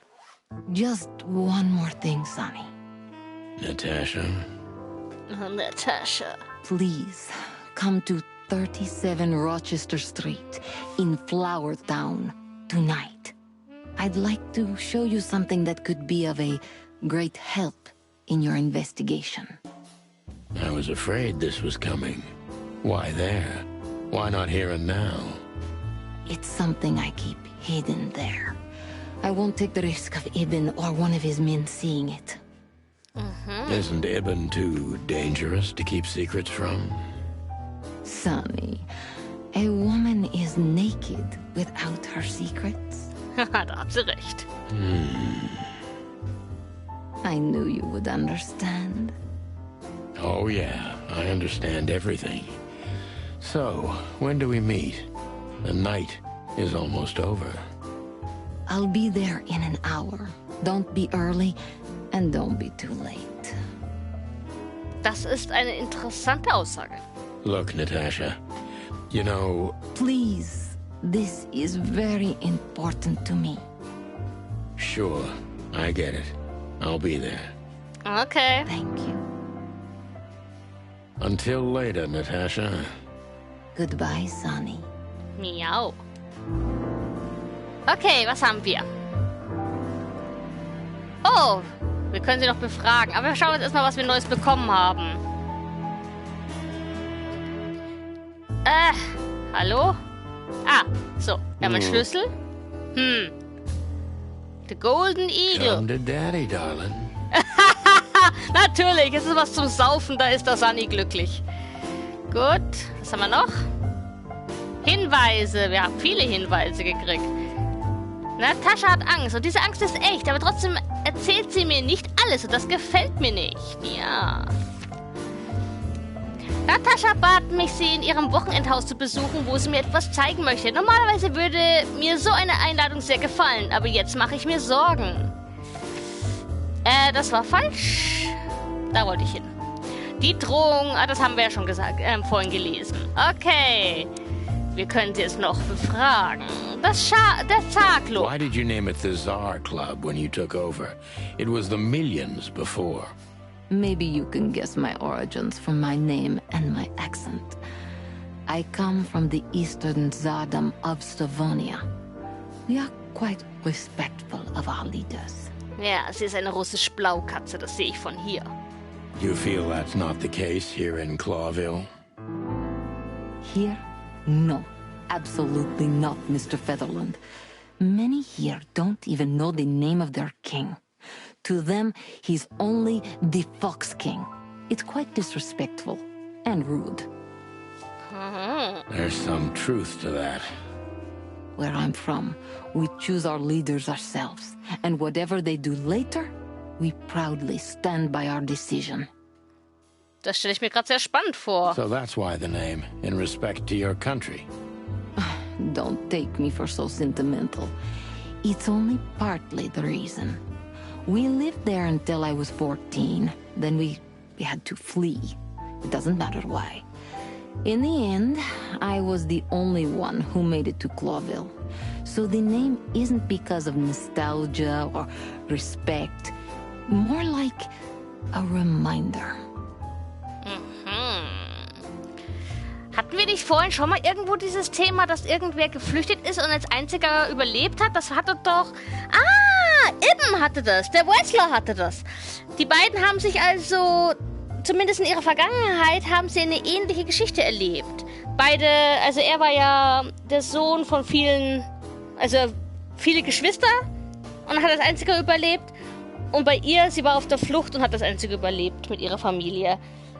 Ja, das kann ich mir jetzt schon wieder gut vorstellen, dass die beiden eben, da sie diese Verbindung haben, sich deswegen so gut verstehen. So, Deborah Ibanez. So, why Deborah? I could not seek you out in person. It was risky even to send Debbie. It's too late now. Mr. Wessler is aware of my little investigation. I'm sorry I got her mixed up in this. She's a lovely girl. She looked like one.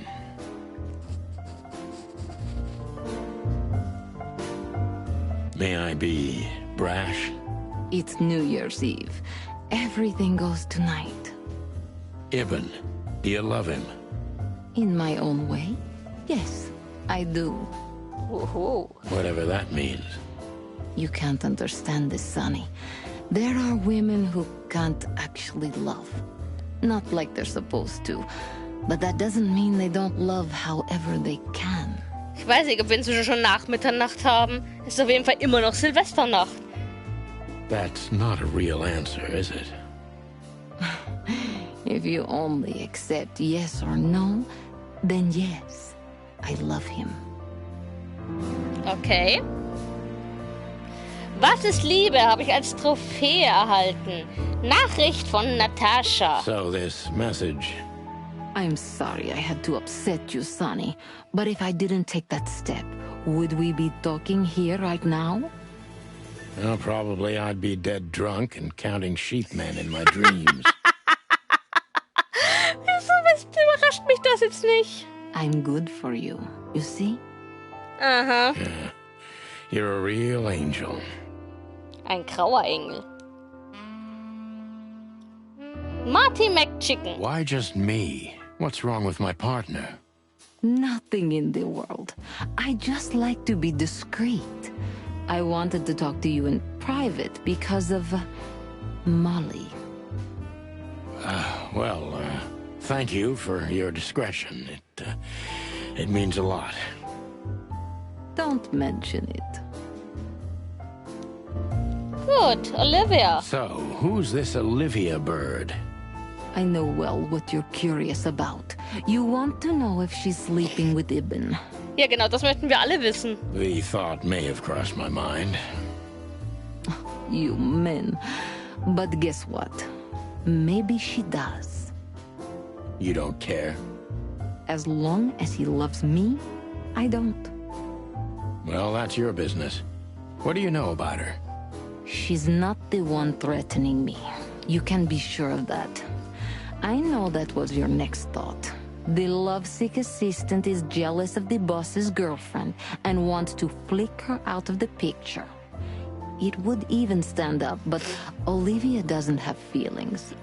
If she let Ibn sleep with her, it's because she does what he says, nothing more. Stress relieved, oder wie? That was so honest and raw, I'm inclined to believe it. Okay. This woman's aware of her charm, and she knows... Ja, das haben wir schon. Seriously, how did you find me? Not even my boss knows where I live. Although I didn't include Ibn in my little private mission, some of his resources were still available to me. Yeah, let me guess. There's someone at the station working for him. Someone? You're so cute when you're playing naive. Have you ever had dealings with the police? Not in this city. Aha. And otherwise? Does it really matter, Mr. Featherland? Das war jetzt ein bisschen harsh. Maybe it does. More than a little. I'm afraid you'll have to unravel that thread yourself. But you will find nothing but a dead end. Mhm. Gut, ich glaube, dann haben wir so ziemlich alles hier abgegrast. Ja. Wir haben aber noch ein paar neue Hinweise oder beziehungsweise Personen. Ah, so. Wieder Natascha. Natascha hat noch was zu melden. Sie kam aus Dovonien, dem Zarenreich im Norden, aus dem ihre Familie flüchten musste. Als sie Clawville erreichte, war sie bereits weise. So, und dann haben wir noch Olivia. Laut Natascha ist diese Frau völlig gefühlslos, was sie eigentlich als Verfasserin der Drohungen ausschließt. Allerdings nicht unbedingt als Ibns Liebhaberin. So, Kodex. Was haben wir denn neuen Kodex? Die karge Welt, der stolzeste Wohnen, wird größtenteils von Raubtieren und Großkatzen bevölkert. Die politische Lage zwischen Clawville und Stuvonien ist heikel und voller Spannungen, was sowohl historische als auch wirtschaftliche Gründe hat. Das Stuvonische Zarenreich gehörte zwar zu den größten Verlierern des Fleischkrieges, doch die meisten Tiere sehen in den Stuvonen den Auslöser für den Zweiten Fleischkrieg und die möglicherweise größte Bedrohung der modernen Welt. Okay. Alterra. Zwar mag der zweiköpfige Kontinent von Alterra nur der zweitgrößte von der 3 Kontinente der Wildnis sein, aber hier befinden sich die fortschrittlichsten und einflussreichsten Staaten der Welt, wie Nautica, das Zarenreich der Stuvonen, Abien, Vilesien und Svolasso, Flavoslavien und das Imperium von Fron. Nicht zu vergessen natürlich Clawville, die Stadt der 1000 Farben, die wir nur in Schwarz-Weiß kennen, außer rot und grüne Augen. Okay. Noch was? Ah! Hector der Dritte, oder wie die meisten Tiere ihn nennen, König Fuchs, ist das dritte Mitglied der Fallon-Dynastie. Auch wenn Clawville ein kleiner Staat ist, so gehört doch der König zu den einflussreichsten Tieren der ganzen Wildnis, nicht nur aufgrund der Bedeutung der Stadt selbst, sondern auch wegen ihres kolonialen Reichtums. Mhm. Gut, ich glaube, dann haben wir es hier, oder? Ausgang. Calling booze darling, it's kind of weird, don't you think? Huh? Says someone who calls his gun collection his harem. Touché. I'll shut it. Good birdie. Well? Weren't you supposed to be waiting in the car? I was bored to tears, Sonny. I also thought maybe something happened to you. You thought Natasha had eaten me alive, huh? Ja, so kann man es auch nennen. Well, who knows? You're such a fragile little thing. Ja. I'm too old for this, Marty. Then next time, leave the dangerous predators to me. I didn't mean that, Marty. I meant you. Oh. Okay, haben wir hier noch was Schönes? Ach ja, wir sollen ja mit Filmern noch mal reden, aber ich möchte die Bedienung noch mal anquatschen. Die finde ich lustig. Creepy little squirrel girl. Das war's schon. Okay, dann gehen wir zu Filmer. Isn't that Filmar standing over? You're right. Okay. So, have you talked to Natasha? Jo. In fact, yes. She was, kind of mysterious. I bet she was. You know, I've never abandoned a case before. Not voluntarily, anyway. But that woman... You're, too old for this shit, huh? As you say, pal. That's exactly how I felt, too. Before you leave, take this and examine it closely. What is it? The reason I've decided all of this is not worth it for me. Wow, that sounds encouraging. Take care of yourselves, guys. This case, maybe it goes deeper than you'd think. Oh, that makes my feathers stand on end. Ah, old croakers. You're safe while I'm here. Ich finde das so lustig, der Jungspund da. Deswegen habe ich ein Problem mit diesen Zeitangaben hier, weil der Marty kommt einem wirklich vor wie so ein Jungspund.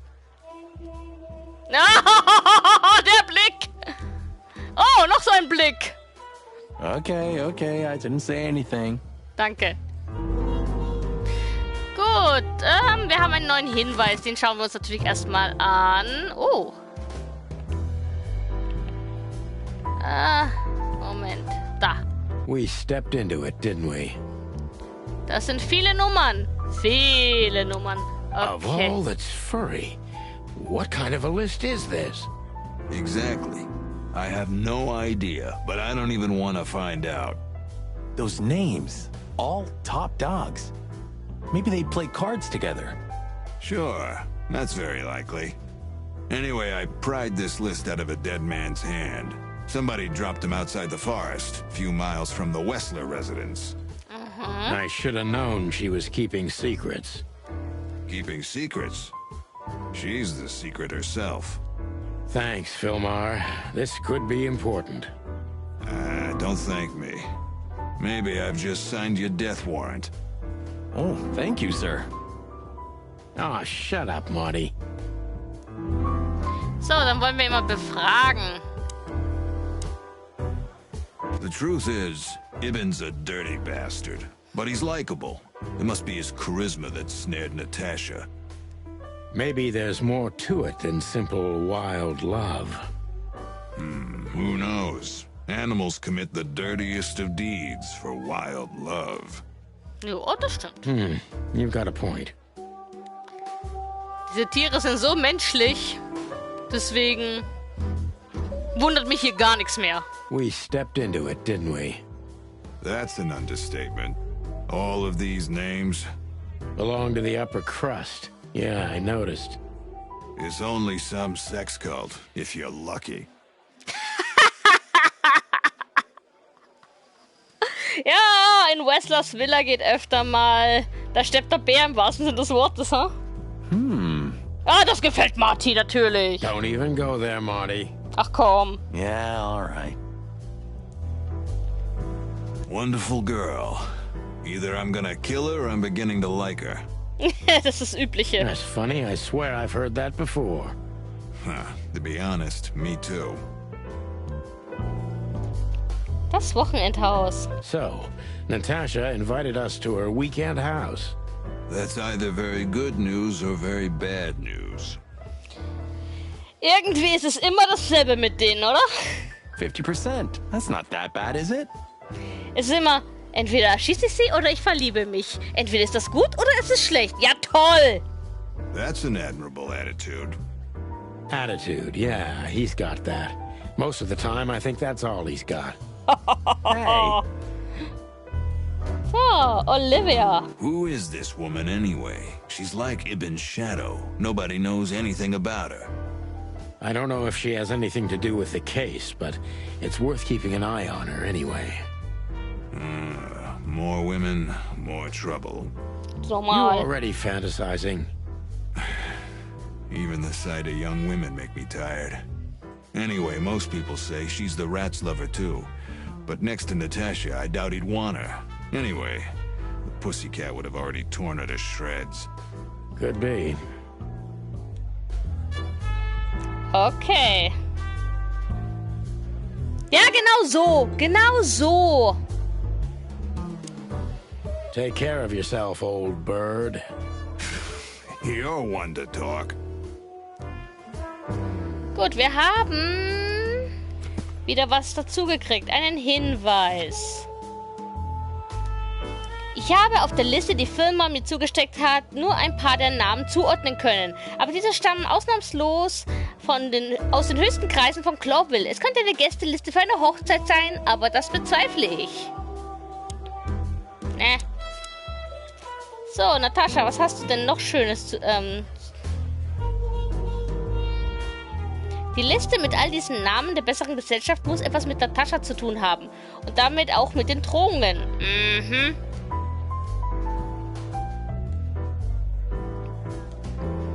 Wie es scheint, hat auch Filmer irgendwann für Natascha gearbeitet, den Fall aber aufgegeben, als ihm die Sache zu heiß wurde. Trotzdem hat er ein Beweisstück zurückbehalten, wie es sich für einen guten Privatdetektiv gehört.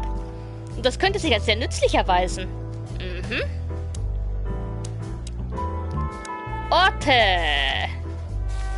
Welchen Ort haben wir denn? Das Weekendhaus. Nataschas Katzenkos Wochenendhaus. Es befindet sich im saubersten Viertel der Stadt, dem isoliert gelegenen Bezirk Flowerville. Ich würde zu gern wissen, was sie dort verborgen hält. Das werden wir wohl herausfinden. Ich möchte noch ganz kurz... Oh, sie ist alleine. Wessler's secretary. Olivia Blackwig. You think she knows anything useful? It's worth a try, Marty, but let me do the talking. She's not very fond of you. What can I say? You know, back in the day, I flew from tree to tree. I was a free bird. Maybe I was playing her a bit. Weiß Laura davon? So, neue persönliche Informationen. Da bin ich aber doch mal gleich dabei.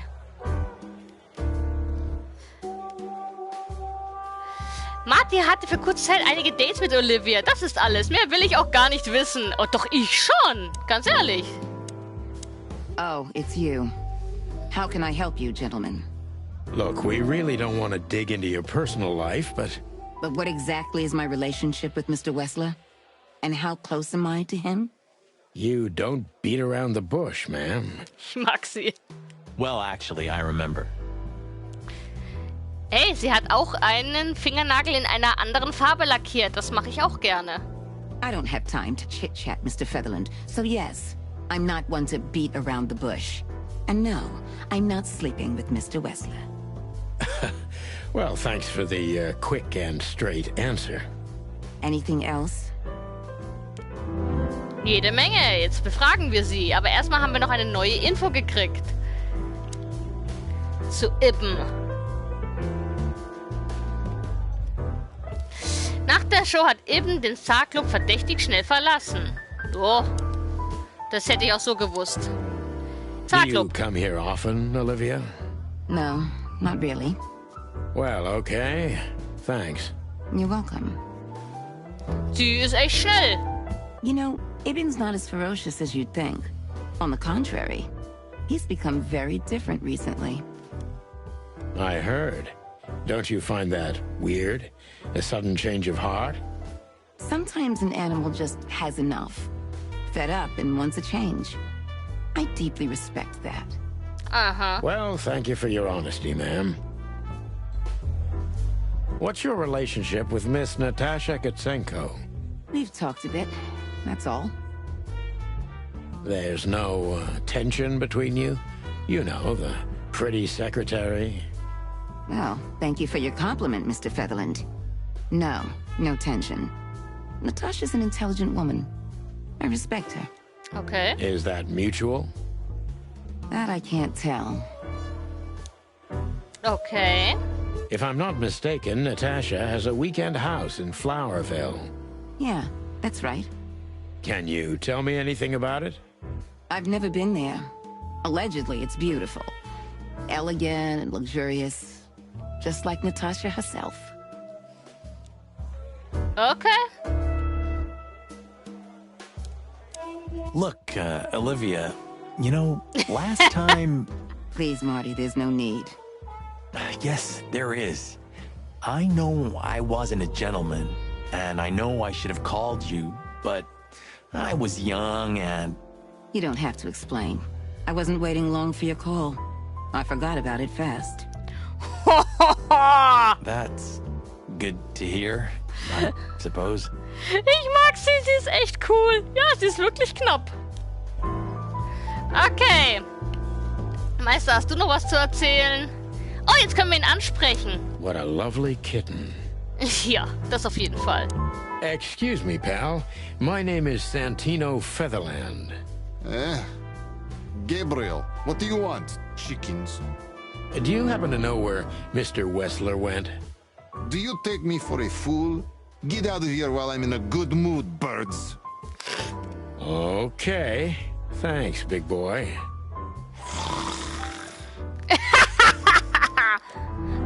Er knurrt uns an. So, wir haben eine neue Person. Und zwar Katzi. Der ist nicht hier drauf, den müssen wir hier ansprechen. Gabriel. Er ist ein Lux. Ach so. Das heißt Gabriel der Quäler Antipov. Okay. Still und tödlich. Er ist höchstwahrscheinlich aus Dovonien. So wie auch Natascha. Dieser Rotlux ist vermutlich einer von Ibben Wesslers Schlägern. Mhm. Ach nee, hätte ich es nicht erwartet? Oh, sag mal. Die kann ich immer noch nicht anquatschen. Okay. Remember that other case? Ja, okay. His Das haben wir schon. Ah, yeah, you're right. We found the rabbit near the river with a missing leg. Brutal stuff. Oh, die erzählen was anderes. Two Ups. missing legs, actually. But What happened with the turtle in the end? It's a little bit blurry. your bottomless pit of a mind is a dark and sad little place. The turtle thought he would run faster if he ate the legs of the rabbit. Okay. You know what? This city's seriously fucked up. It is, Marty. Kann ich das nochmal fragen? Remember that other Ah, ja. case? With the turtle and the rabbit fella? Ah, okay, dann haben sie einen Fehler gemacht. Oh, gosh, Marty, where do you dig these out? My mind is a bottomless pit, my friend. Was the rabbit a runner? And the turtle was his buddy, or? His dealer, actually. Das ist echt interessant. Ah, yeah, you're right. We found the rabbit near the river with a missing leg. Brutal stuff. 2 missing legs, actually, but yeah. What happened with the turtle in the end? It's a little bit blurry. Your bottomless pit of a mind is a dark and sad little place. The turtle thought he would run faster if he ate the legs of the rabbit. You know what? This city's seriously fucked up. In anderen Ländern essen sie die Hoden von Stieren, damit sie männlicher werden. It is, Marty. Also von dem her... So, der Enderman. Ah, this is the life, huh? What's this guy do? Real estate? Mob accountant? Or is he a movie star? He looks like a coat hanger to me. That was actually worse than the previous joke. I try. Okay. Creepy little squirrel girl. Ich will, dass du mit dir redest. Können wir nochmal zum Barkeeper gehen? Don't be shy, Sonny. Just ask him for a drink. Still talking to yourself, huh? Great. Hey, Big Nose, where did Mr. Wessler go? Unfortunately, I don't know, Big Face. But I wouldn't tell you even if I did. Ich glaube, ihr seid nicht auf einem grünen Ast gelandet. Really? Say, did anyone ever tell you that you're an irritating piece of Anything else, dear sirs? Okay. Dann haben wir wohl einen neuen Bereich. Flowerville. Top Dog. Polizeirevier vom Clorville hat einen Zeitstempel gekriegt. Dann gehen wir da doch mal hin. I don't know, Sonny. What exactly are we doing here? Let's hope we can learn something about Natasha and Ibn by sniffing around before we visit that weekend house in Flowerville. Learn something? From Phyllis and Roy's? Well, I wasn't exactly thinking about them. Yeah, figures. So. Also, hier werden wir das nächste Mal, vermutlich morgen oder übermorgen, mal herumschnüffeln, ob wir was Neues herausfinden. Von unseren liebreizenden Kollegen, von Phyllis. Statt der Streifenwagen ist letztes Mal schon da. Ja, der stand schon da. Oder drinnen. Irgendwem werden wir da schon aushorchen können. Aber ich habe jetzt vor allem hierher wollen, damit ich das Speichersymbol oben rechts hatte. Oben links. Oh, Rechts-Links-Schwäche ist ganz böse. Damit wir nämlich jetzt gespeichert haben und nicht nochmal im Club dann alles abklappern müssen. Ich hoffe, das hat diesmal geklappt. Ich finde es ein bisschen schade, dass ich hier keine Speicheroption habe. Ich habe nur Fortsetzen und Spiel laden. Und das finde ich ein bisschen blöd, dass wir kein Spiel speichern haben. Komisch. Und bei den Optionen geht ja sowieso nichts. Zurück zum Menü ist wieder am Anfang. Wenn ich da jetzt reingehe, einfach nur mal Interesse. Aha, Polizeirevier von Clorville. Also sind wir jetzt wirklich hier, da haben wir jetzt gespeichert. Das ist gut, das wollte ich. In diesem Sinne, geile Mucke. In diesem Sinne machen wir hier für heute Schluss. Wir haben es geschafft. Wir haben mit Natascha gesprochen und Alter, hat die schöne Augen und einen Hüftschwung. Wuhu! Ich bin mal gespannt, was wir noch so herausfinden werden von unserem Sweetheart. Ich krieg's einfach nicht gebacken, wie die beiden Gockel miteinander reden. Es ist so schön. Es ist wirklich herrlich. Also, Dialoge und Synchronisation haben die so bombastisch gemacht. Ich vergesse manchmal, dass das Viecher sind, so gut ist es. Aber es ist interessant. Diese Dynamik mit diesem Rassismus gegen Insekten und Federviech, das hat was. Und dann eben halt auch dieses Spiel zwischen Fleischfressern und Nicht-Fleischfressern. Es ist schon interessant gemacht. Also ich fand das bei Black Set schon sehr geil gemacht. Aber hier hat es nochmal einen, ich will nicht sagen tieferen Sinn, aber einen anderen Sinn. Ja, einen anderen Sinn. In diesem Sinne wünsche ich euch jetzt auch eine gute Nacht und sage dann bis zum nächsten Mal. Bussi und Baba.